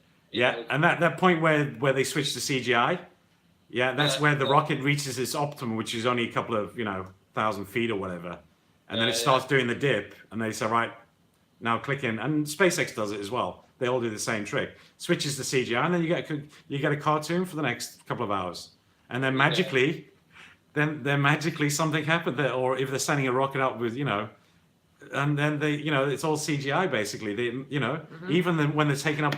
Oh, I mean, that's another hangout. When they're supposedly going to the ISS. Come on, that's an hangout we should do. Yes. Because that is ridiculous. Now, if you look at my channel as well, you'll see that recently they've actually, done. Some guy went up there and he put his finger in the hole. Come on, that's ridiculous. If that was aluminium, the whole thing would crush like a can. You only have to think on the reverse of that, what a submarine would do. If it was reversed, because obviously you've got pressures coming inwards, not outwards. Yes. Just think how critical that situation would be in a submarine, and like, oh come on guys, and they can't see it. This vacuum was probably about 100 times worse than a submarine underwater. We were talking about the Tesla thing before, weren't we, and Elon? Just do that. Yeah. Talk about the Joe Rogan thing.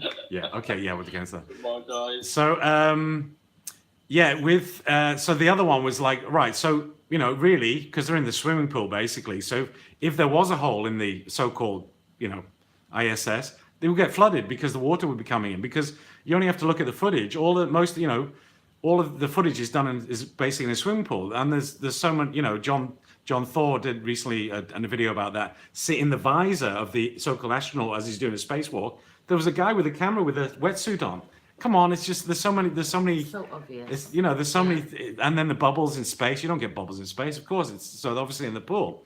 So there's so many anomalies here, you know what I mean? And it's and the floppy door, it was like made out of like some plastic thing, you know what I mean? It's just come on, it's ridiculous, guys. They need exposing. That's what they need. The criminals need exposing for the fraud. It's just there's a famous one with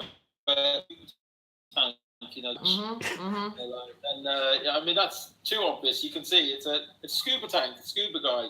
John's done some really good work about how they do it, which is basically harnesses. 3 layers. You've got the green screen, you've got the studio, and then you've got you've got the studio where the people are, and then you've got what's AR, which is augmented reality. So you've got 3 layers there. They don't have to be in the same place, by the way. That can all be layered on. I'm familiar. Jason's probably familiar with this as well, and it could be up to 20 layers. So they're doing all there's guys supposedly doing stuff, these little tricks, in space, and then they're glitching out, or the thing doesn't appear, so the actual layers aren't matching up. So it's obvious that they actually, it's all green screen, and they can do this so easily. It's like, well, look at movies, they do this as well. So it's, and then I think this week they were having, cocktails on the ISS with Hawaiian shirts. Look at my channel, I just put that up. So come on, they're mocking you. Come on, Hawaiian shirts and cocktails on the ISS. Can I ask you guys a quick question? I'm going to ask you guys a quick question right now. Okay. I'm going to start with you, Dave. Okay. What has doing activism on the streets in a group done for you? It's actually in a group. It's given that kind of dynamic, of actually having a group around you, like a speaker's corner as well. Because for example, I might have researched something, so I might have an answer, not an answer, but I might have done my due diligence on a certain point. And if somebody comes to me and they ask me, that's fine. I can basically talk about it with them. But if not, if I'm not familiar with that, I might say, hey, Jason, do you know about this? Or Harry, have you? And then they were going to have a chat with Harry, whatever. So you get the group dynamic, which is, in my opinion, it's almost like like a forum where people, and also people are more, they think it's more approachable to come to like a group dynamic than one person, especially when there's, and also with this subject matter, when you've got, come on, when you've got 10, 15 people all talking about the same thing at Speaker's Corner, you know, come on, if it was one person, if it was, you know, and it wasn't, or it was, you know, not happen very often, but it's 15, 10, 15, 20 people, you know, because the people that come along as well and also join in. So, and the people are saying, hang on, what do these guys, where are they coming from? Because they all, last week they're we all had on, at you least know, over 50 people just standing and talking, and there's Yes. people that break off into groups. Definitely, And yeah. they stand in groups of like 6 to 10, and then they all mull it over, and then they come back into the mix and they get more information from Yep. us, and they go away and regurgitate it. Sometimes they go away for a coffee, have a sit down and absorb what we've said, and then come back and have it's So the group dynamic is very helpful, because if you have like, you know, a couple of people that, you know, again, everybody can't, you know, there might be some topics, you know, you want to you discuss or whatever, but because you have a number of people It who was have, great having Dave Marsh there. He was able to answer so many questions. Dave Marsh that people have and- about the moon. I yes, can't answer exactly, all because these he's done all, in-depth questions Dave that Marsh he has really gone focused Yeah. on the moon, so, Massively. you know, that's his area And of expertise, Dave with yes, his his expertise in expertise, so so, many fields as well. but He it- was there helping other people out. yeah. That was crazy. He was going to like other plots and like where he had information that could help them say what they needed to say. Yeah. There was people talking about your rights with the police and stuff like that, and there was a lot of trolls standing around that person that was, you know, being an activist for that, and he stepped in and helped out, like, and that's that kind of feeling is a little bit like it is with us, because people are coming over from other arguments over there and they're waking up and then arguing on behalf of this truth as well. So I'd recommend it to anybody who's asked the question or in the chat there. Recommend it. It's good if you get it to with a few other, you know, other people, basically to do it. But it just, I would say it's just, like I say, I did consider it 2 years ago to do it, and I didn't. You know, at that point it was just because you get a lot of. It's one thing I have to say to guys that have never been to Speak School. It's very intense. Because you get a lot of groups there, and it's quite an intense environment. Not tense, intense. So you get people who are really like debating, and there's people there who've been doing it for a long time. So you really also, you have to know your stuff as well, because they'll come and have, you know, really question you on things. So, and I'm not talking about trolls here, I'm talking about people who are really genuinely interested, you know. So the thing is, like, I did consider that, and probably I would have done it if this hadn't happened. But it's just having this group. It's just become easier to do it, or, you know, and to be more accessible for people to approach you and for you to approach other people. Because of course, you've got the banners. So you've got the banners. We've got multiple banners or whatever. If you're on your own and you don't have banners, it's a tough gig. It's a real tough gig. So I would say anybody who's willing to, you know, wants to do this, get yourself some banners, get yourself a medium to, like, a bridge to the public, and then go out in a small group. It doesn't have to be like our group. I mean, this group is quite big now and growing, but it's, you know, 2-3 people, or 1 or 2 even, because there's guys, I think Zoom Truth, he's doing it in New York, is it? Yeah. There's a guy, I think Flat Earth Dude is doing it in Hollywood. Yeah. He does good stuff as well. Shout out to those guys. Yeah, there's loads. a lot of people doing it now, and it's actually, you know, you'd be surprised, because we've had people coming up to us and say, "Can you come and do this?" You know, where they are, basically. So, you know, they can also do it themselves, but we've had, you know, people coming up and say, "Hey, we'd like to have this in our town." You know, so it's quite. I would say, yeah, it's more. I think it's more for this kind of thing that we're actually debating. It's better to do it in a group. That's my own opinion. You know, others may differ. So yeah. What about you, Jason? Oops. Something? Yeah. Okay. Yeah, I kind of I originally went out with Harry. I think this was at Bournemouth. I didn't really have a lot of confidence to speak about this subject, and I'm possibly a little bit embarrassed by back then as well, when I was first starting out. You know, I really didn't know, because one thing having just starting to come into Flat Earth and having starting to believe it yourself, you're still doubting yourself and thinking, am I bloody crazy? You know, and so to have that confidence and start interacting with people and talking to people, I struggled at first, and I watched silently and watched everybody else interacting. There was about 20 of us when we first, went out, and I just watched, and I just couldn't bring myself to talk to anybody. And then Harry invited me along to Bostock with Plane Ranger Scott, and then when I went with them, I thought, I thought I'm just going to throw myself in there and then get stuck in, and I thoroughly enjoyed it, and it was amazing. But I was still in that at the confines of a group, and it just gives you a hell of a boost of confidence because you're with like-minded people, and you can count on them for something. But I agree that yes, get out there with a group or something and all that. But I still think that if you can muster the courage to get out there on your own, even if it's just for the once and you can do this day in, day out, and do any group. So I forced myself to a book I read years and years ago called "Feel the Fear and Do It Anyway." Love it. And I had that in my head, and as I was setting up my banner.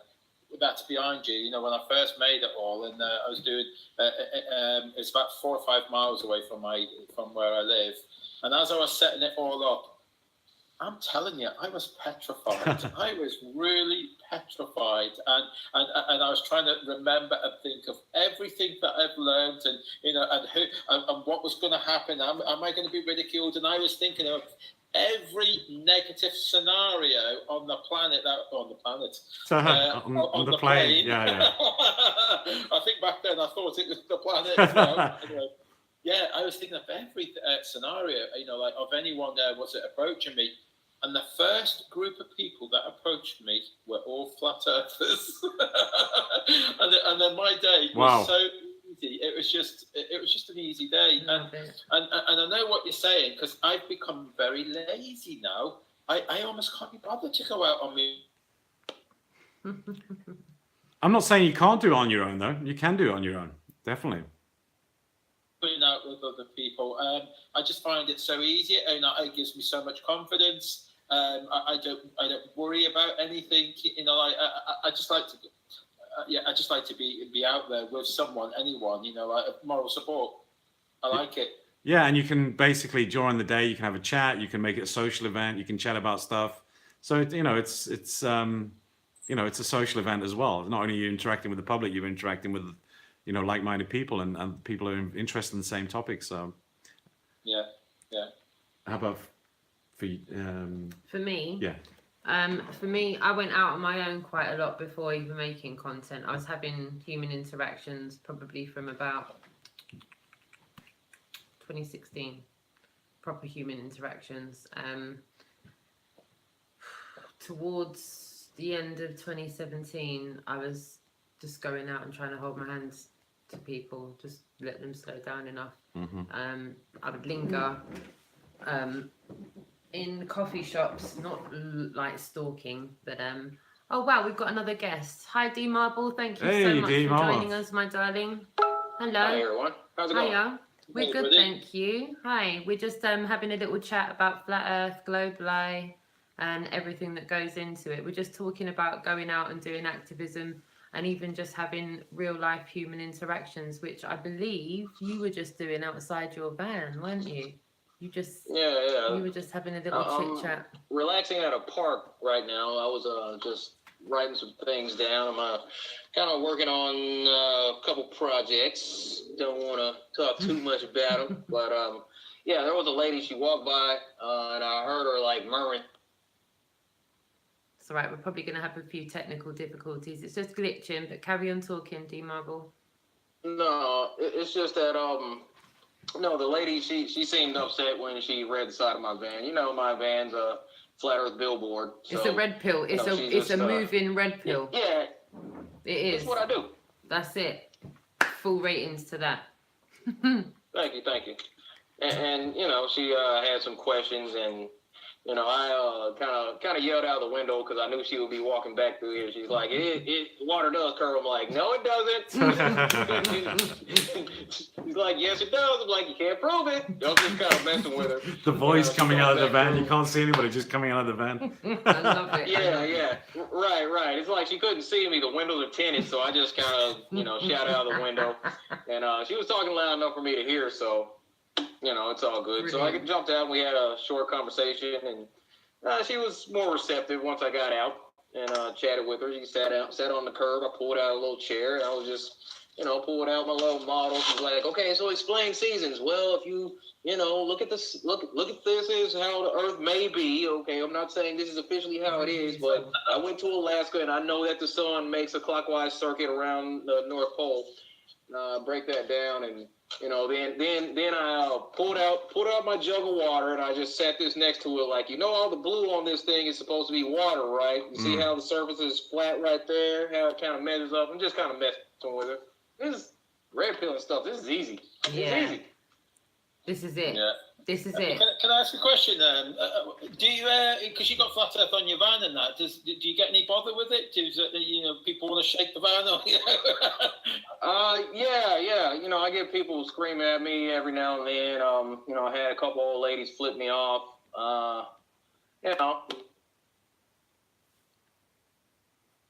Just the Wi-Fi. Online. It's just that they feel safe because they're in their car and we're passing in traffic.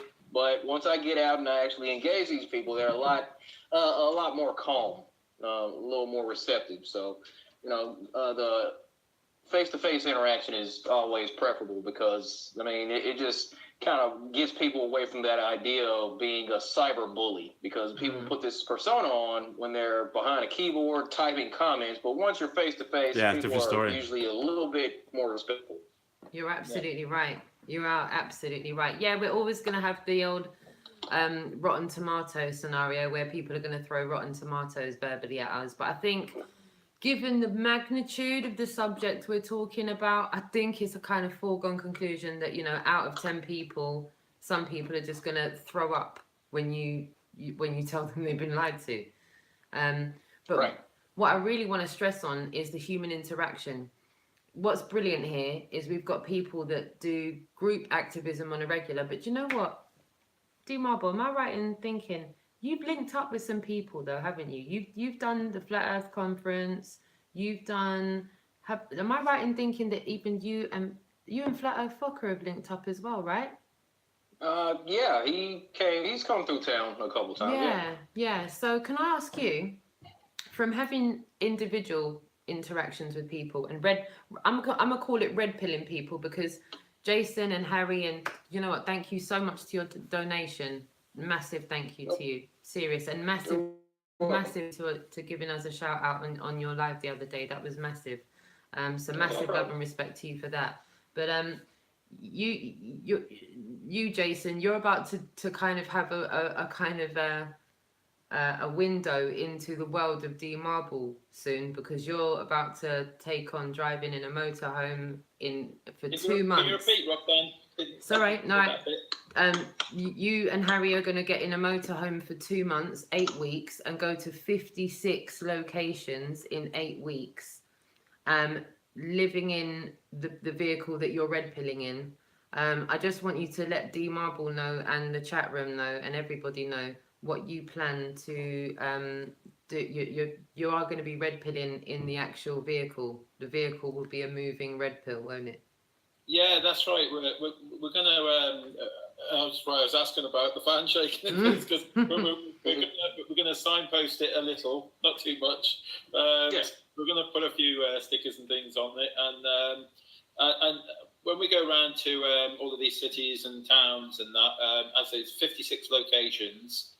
And it's a much bigger van than yours, and so thank God because I've got to share this with there's two big guys getting in this van, and we don't want a small van. Right. If I was going to do it on my own, I could manage a van your size, and I so much respect for you. Like the fact that how long have you done this? You know, it's like a couple of years now, is it? It's been about a year and a half now. Wow. Year and a half. What? So, Wow. much respect. Do you do cross country tours? Sorry, I'm going to ask you a question. Do you do cross country tours? Do you do like? No. I work in the local area. Okay. And I just find places to park, different places every night. Well, we'll let you know how all this goes on, and maybe you can get time off, and then you can go for it, and you know, also do a flat smack tour. Yeah, there's gonna come a point where either I don't need my job anymore, or my job doesn't need me anymore.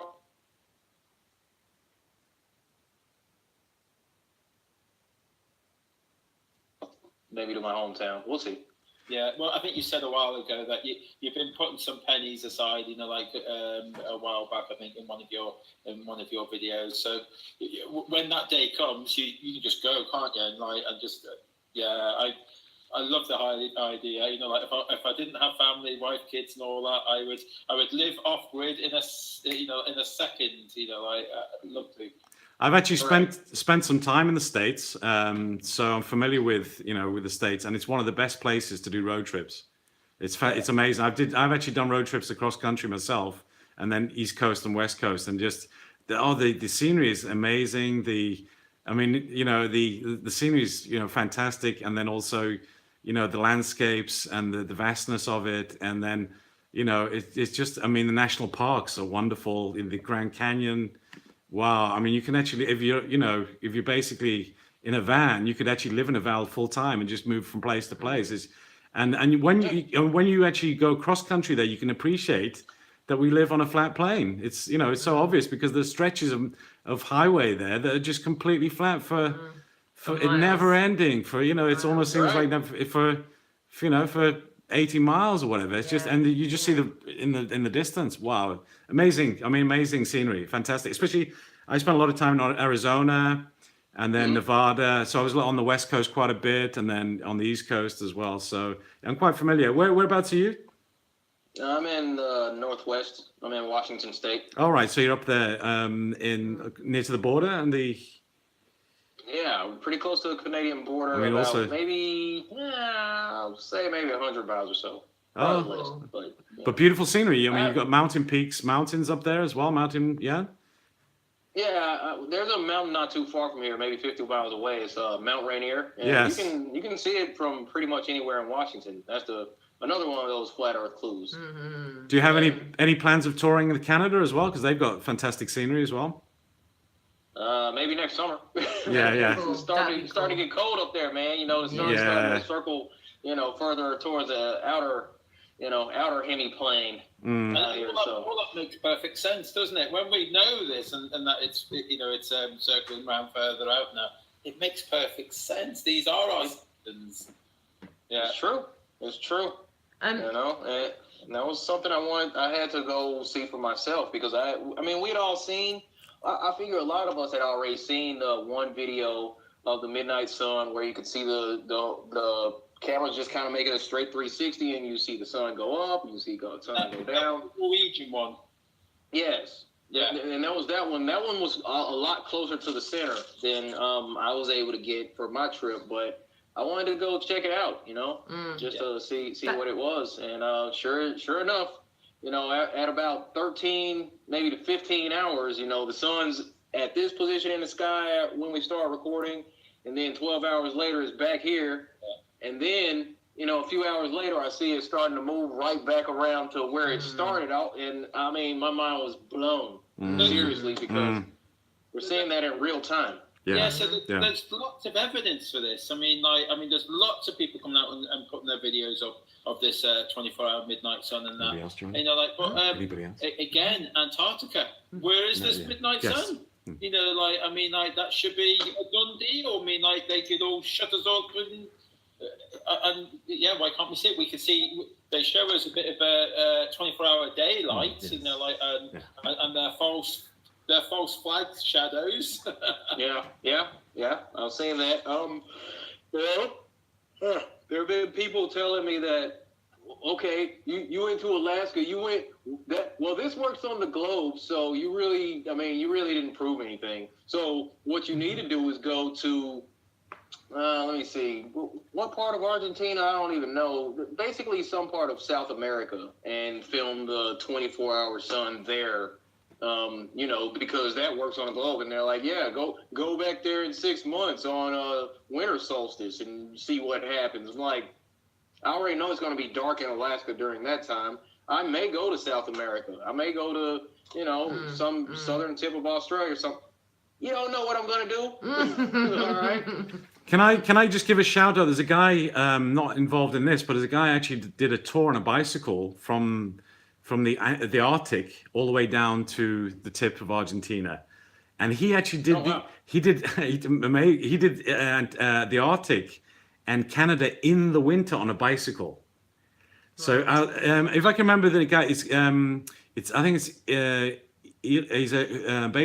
a Hungarian guy, but he lives in Canada. And he's an avid cyclist. So this is all by pedal power. And he just likes to get out there on the beaten track. And it's Igor Grigorev, I think. But if you look on a video called North to South, and you'll see, and he's retraced his steps. And he's gone. I think he's in South America at the moment. But he's got really nice editing skills, and also now he does nice soundtracks as well. So he really puts a lot of effort into his channel. And if anybody's interested in checking out, the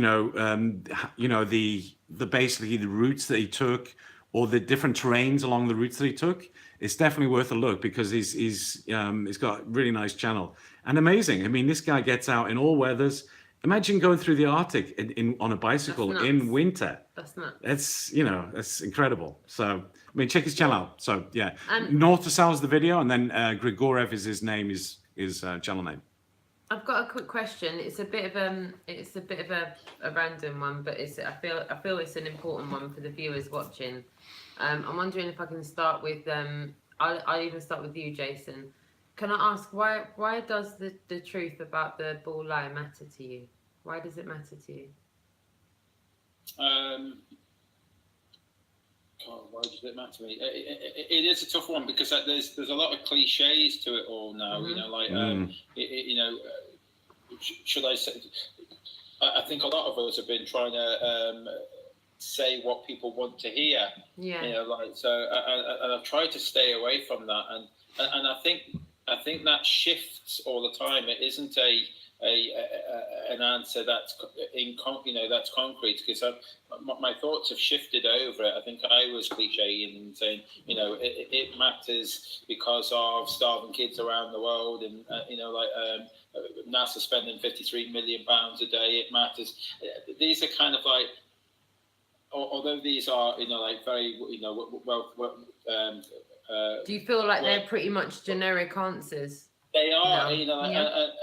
but then it isn't my answer, But I was when people ask me this out on the streets when I'm doing my activism, these are the answers that I come up with, and I'm not really being that truthful, to myself, It matters to me because nearly all my life, I when I've started out, as a young chap, when I was 17, 18, as a youngster, I wanted to devote my life into helping the homeless. Mm-hmm. On a social level, yeah. I wasn't interested in any of that, so that's what I wanted to do. And then recently, someone that I know who owns a local newspaper here, he asked me and turned around and said, that I don't stand for anything, that I don't really care what the community gets involved in, what's going on in the community or what's happening in politics. Because, we were having conversations about this sort of stuff and all that. And it really bugged me. It bugged the hell out of me, the fact that he was kind of right. Somewhere along my life, I've wanted to go out and help the homeless and that. And then I got, tied into the job and family and striving for more and wanting more for me, family and that. And now, for me, knowing that I've been lied to all my life, I feel like this is my first time in my life that I've felt that I stand for something now. I stand for something so important, more important than any other thing that has ever gone in our existence. This lie is so big; it's the biggest thing that's ever happened in all of our existences, as far as yeah, well said.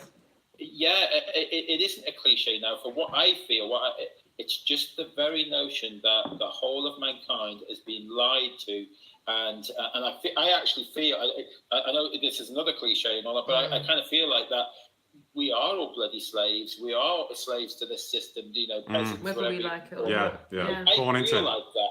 And I just feel like when I used to watch TV and watch these Romans and slaves, and you know, like, and I used to think, why didn't they just all get together and come together and stand up? What's wrong with these people and all that? But that's us, you know, like we just don't. We just don't all come together. We don't. None of us are breaking this.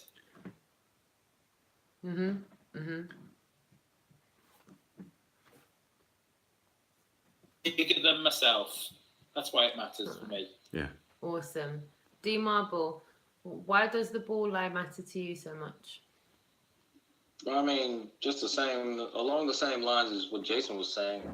You know, the idea that we've all been brought up in this system to believe something that is patently false. I mean, if people lie to you, if somebody lies to you as an individual, you know that person is trying to change the way that you perceive them or whatever situation they're lying about. And they're lying to us about where we are. Like, we're going to exist here for our whole lives. And the fact that we don't know where we are, you know, and a lot of people have come and gone, been born, lived their life, and died in complete illusion. And that bugs me. That bugs me that people are walking around not knowing where they are. And I mean, just like Jason said, you know, I feel a sense of purpose because this is a huge thing. This may be this may very well be the biggest thing that is necessary to expose, because this one kind of opens the door to every other situation, because the general population, they're just going along with their lives. You know, they know that something's wrong, but they don't know exactly what it is, can't put their finger on it. Or I'll use myself as an example. You know, when I was, you know, before I got into any so-called conspiracy theories, I mean, I was looking into nothing, just going along with my life and just wondering why things weren't getting better, why, you know, these smart people that have made themselves into politicians, why they aren't fixing anything, while things constantly keep getting worse. So I got out of the Army. I started looking into 9/11. I realized that the government, you know, they kind of set up this whole situation where they sacrifice these people and, you know, wanted to push these laws and legislation to take away more of our rights, to lead us towards this dystopian society where we're constantly surveilled, where it's a police state, leading us into constant wars. But figuring that out about the government took a while, because I had just gotten finished so-called serving the country, serving the government.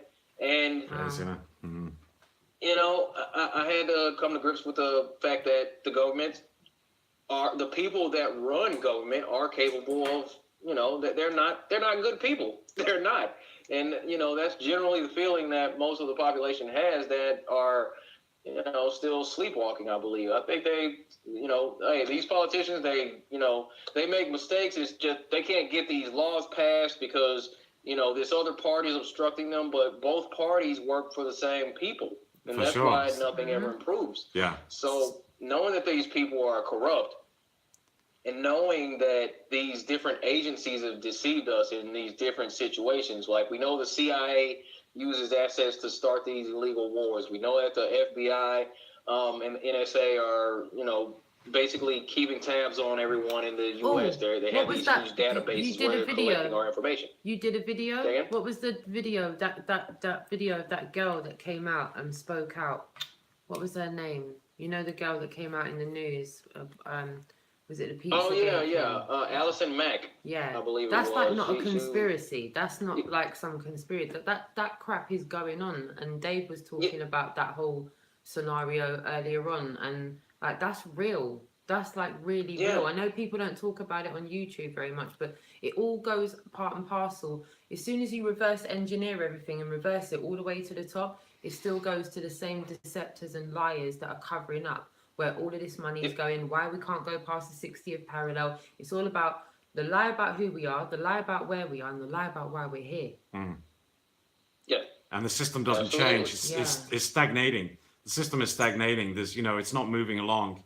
It's No. What do you all think collectively? To let you finish off, I'll start with you again. What do you think it's going to take to help push forward in exposing these criminal liars? Like, do you feel it's going to take more of what's happening already, getting out there onto the streets, having human interactions? Do you feel like it's going to take, more than that? What's it going to take? And while you answer, I'm just going to go to the ladies' room real quick. So I think that basically there's going to be not necessarily a push from a certain angle or whatever. I think things are going to happen. There's going to be almost like a knock-on effect, like an evolution kind of thing, an evolution of the situation. Like I said, things are quite stagnant at the moment. The things don't seem to be moving along, on a geopolitical point basically. But I think there we reach a point where things are just going to happen anyway. Like I was talking about nature earlier on, if we still keep abusing nature, there comes a tipping point, and nature will take care basically of that. So even in these situations we have now, things may just happen. There might be worldwide, but things may happen randomly. But it'll just happen. It'll be a natural evolution of things. Basically getting back to the point.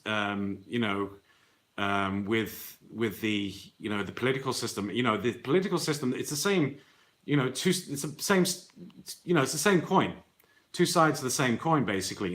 There's stuff online now predicting that they know who's going to be the next president of the US. And then Kanye West is running in 4 years after that. So this is a rigged system. These politicians are selected. They come and go. It's all a system that's been there and not going to change. It's just basic. And if anybody's interested, it looks like Oprah Winfrey's going to be the next president. I'll just put out there, So I hope not. yeah, that's just. You can just read between the lines of different things on the internet, but so that is not going to change. But what I'm saying that from a natural point of view, things might happen. There might be more natural disasters. There might be. We live in a very fragile system. It's basically 3 days from, as I was saying before, from factory to from farm to the supermarket. Now, what if the internet goes down? What if the electricity system goes down? What if any of this? We're going back to basics, basically. So you can't rely on, and certainly can't rely on authorities to keep things moving. Because they're not taking care of your interests. All they do is take taxes, and it's their system. So. I would suggest, look into alternative lifestyles, and certainly sustainable lifestyles. That's what, I would certainly recommend to anyone. But, I'm saying this system we live in now is stagnating. It's not moving along. It's not, there seems to be in a stagnation period right now, That's my point of view. Definitely. Yeah. Oh no, that I agree. I absolutely agree. And, as far as technology goes, there are so many different ways that things could be a lot better than they are these days. I was listening to one video. I'm usually pretty busy when I'm listening to these things. Somebody, I believe it was Eddie Bravo, was having a talk with Joe Rogan as far as improvements that were made. Like Henry Ford had designed a car that could run off of oil, or oil as it were, because the Rockefellers, they kind of cornered the oil market, so it could run off of oil. Something called gasohol. There was a sort of way that Henry Ford set up the engine to where it could run off of extract from fermented fruits and vegetables. Like if there is a plant that ferments, you can extract alcohol from it and run your vehicle from that. And I believe there was another operation that could switch to electric. So that technology was available like 100 years ago. Yeah. So the idea that we're still using these old technologies, gasoline-powered vehicles, makes we should be sense. way more advanced than we are now. We should be way ahead. We should be way more advanced, and we have the access. We have the access to, to technologies that could, pushes, you know, a lot further. But the power, you know, the corporations, whatever, they want to keep using oil, etc., and just keep that same system perpetuating. But what I'm saying, pollution-wise and all of that, there might be a tipping point. Yeah. One of the greatest scams ever is the patents office. It's kind of like I strongly believe that if no one is using a particular invention within, say, 10 years or something, it should be released to the world. You know, like if you're not making use of it, then you know it should be out there, released to the world. I understand that. You know, like look, you know, if you invent something tomorrow, then you should have every right and then every benefits that something that you invented. Otherwise, we wouldn't have creative people. You know, that want to invent things. You know, like but if you're not gonna use it, and you know, like because I believe like even like you know cancer treatments and all sorts of, it's all out there. It's all you know like every known sort of disease and all that, all curable. Everything's all curable. I'm convinced on it, 100%. But everything's suppressed. Everything's all hidden away. It's for profit, yeah. Inventions, they're all bought, they're all tied up, locked away, and you don't get to use any of it. Yeah, it's one of the greatest scams ever, the Patents Office. It needs abolishing, it does, or overhauling. Definitely. And of course, when the more the technology advances, then it picks up pace like exponentially. So, you know, and it is, you know, basically Moore's Law. I don't know whether anybody's familiar with Moore's Law. But, you know, is it 3 years or something? Yeah, every year it basically it increases exponentially. Talking about the CPU, he talked about the processing speed of computers. Yeah, so basically it's exponential to become 4, 8, 16, you know, 32, 64, 120. It just goes on like that. So processing power, you know, also with quantum computing now. So things are getting really ramped up with that.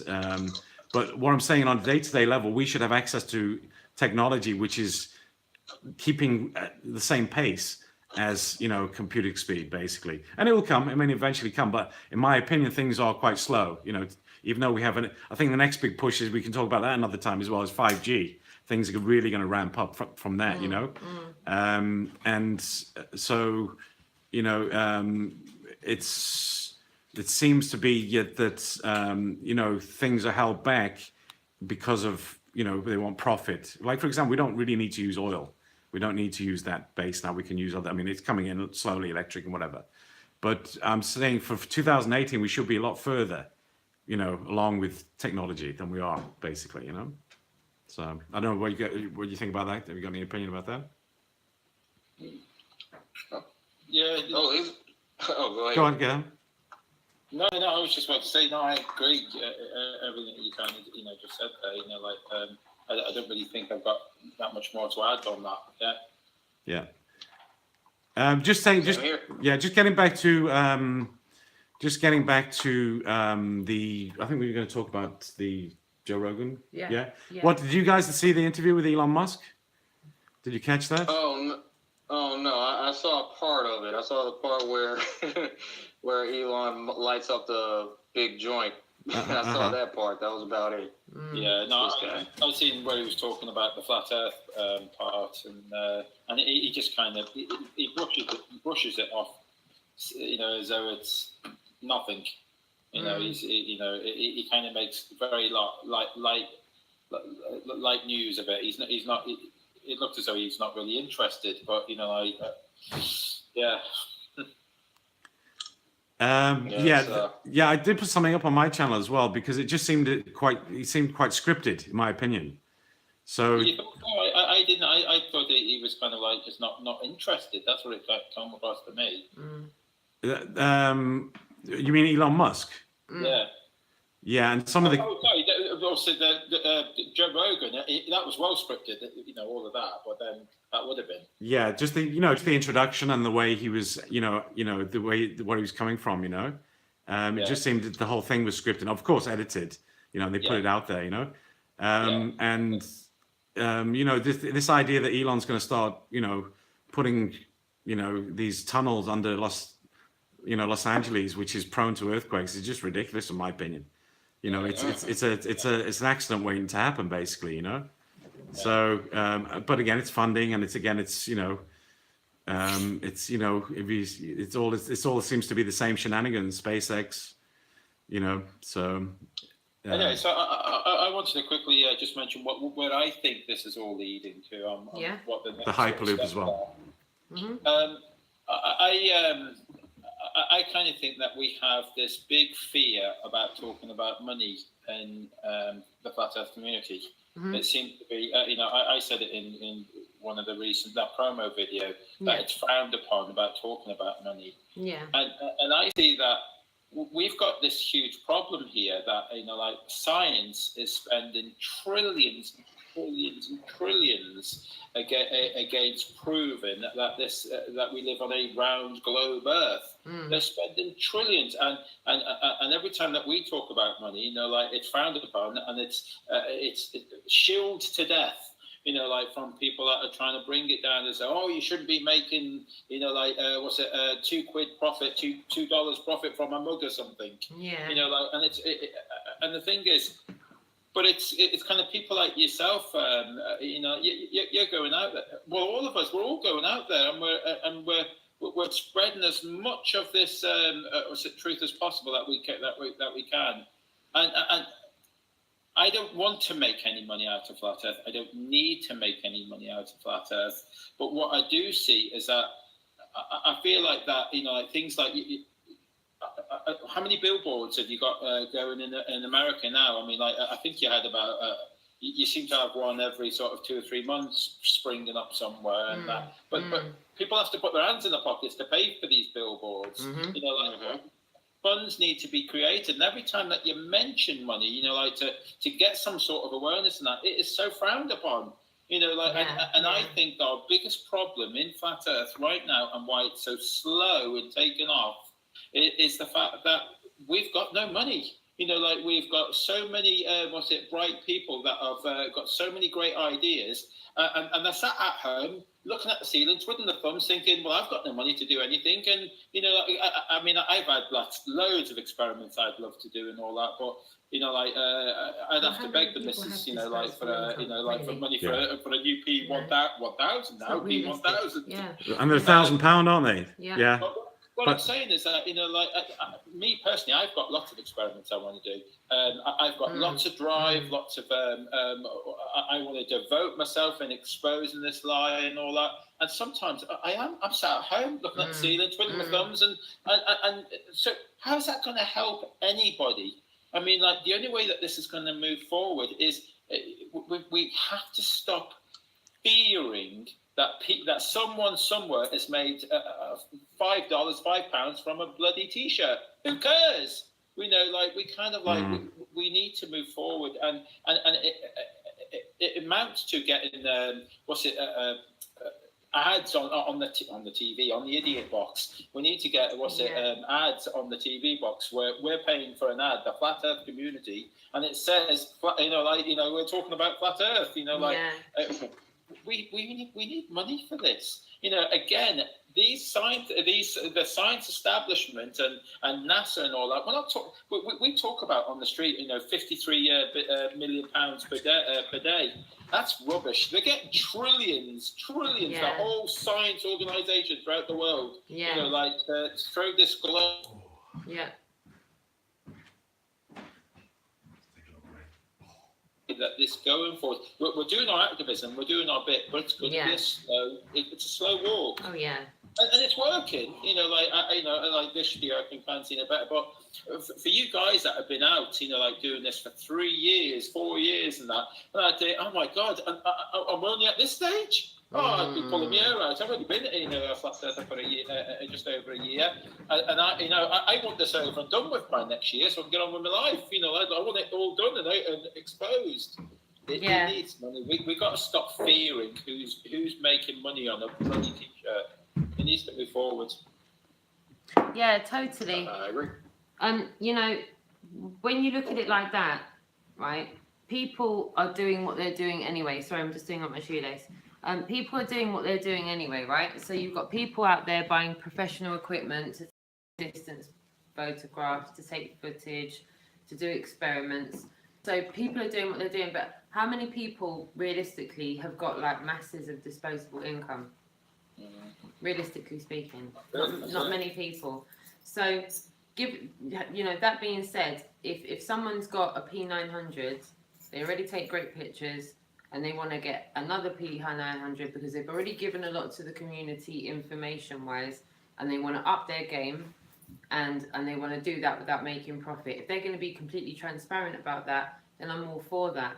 And I think activism is just the same. I think, if DMarble, you're a great example, right? See how you're out on the road, you're dropping red pills, you're doing bits and pieces for the community. So if you were trying to do something that ordinarily would be just beyond your reach of doing, then I would expect the community to get behind you so that you can carry on doing what you're doing, but do it even better than you're already doing. It's a no-brainer to me.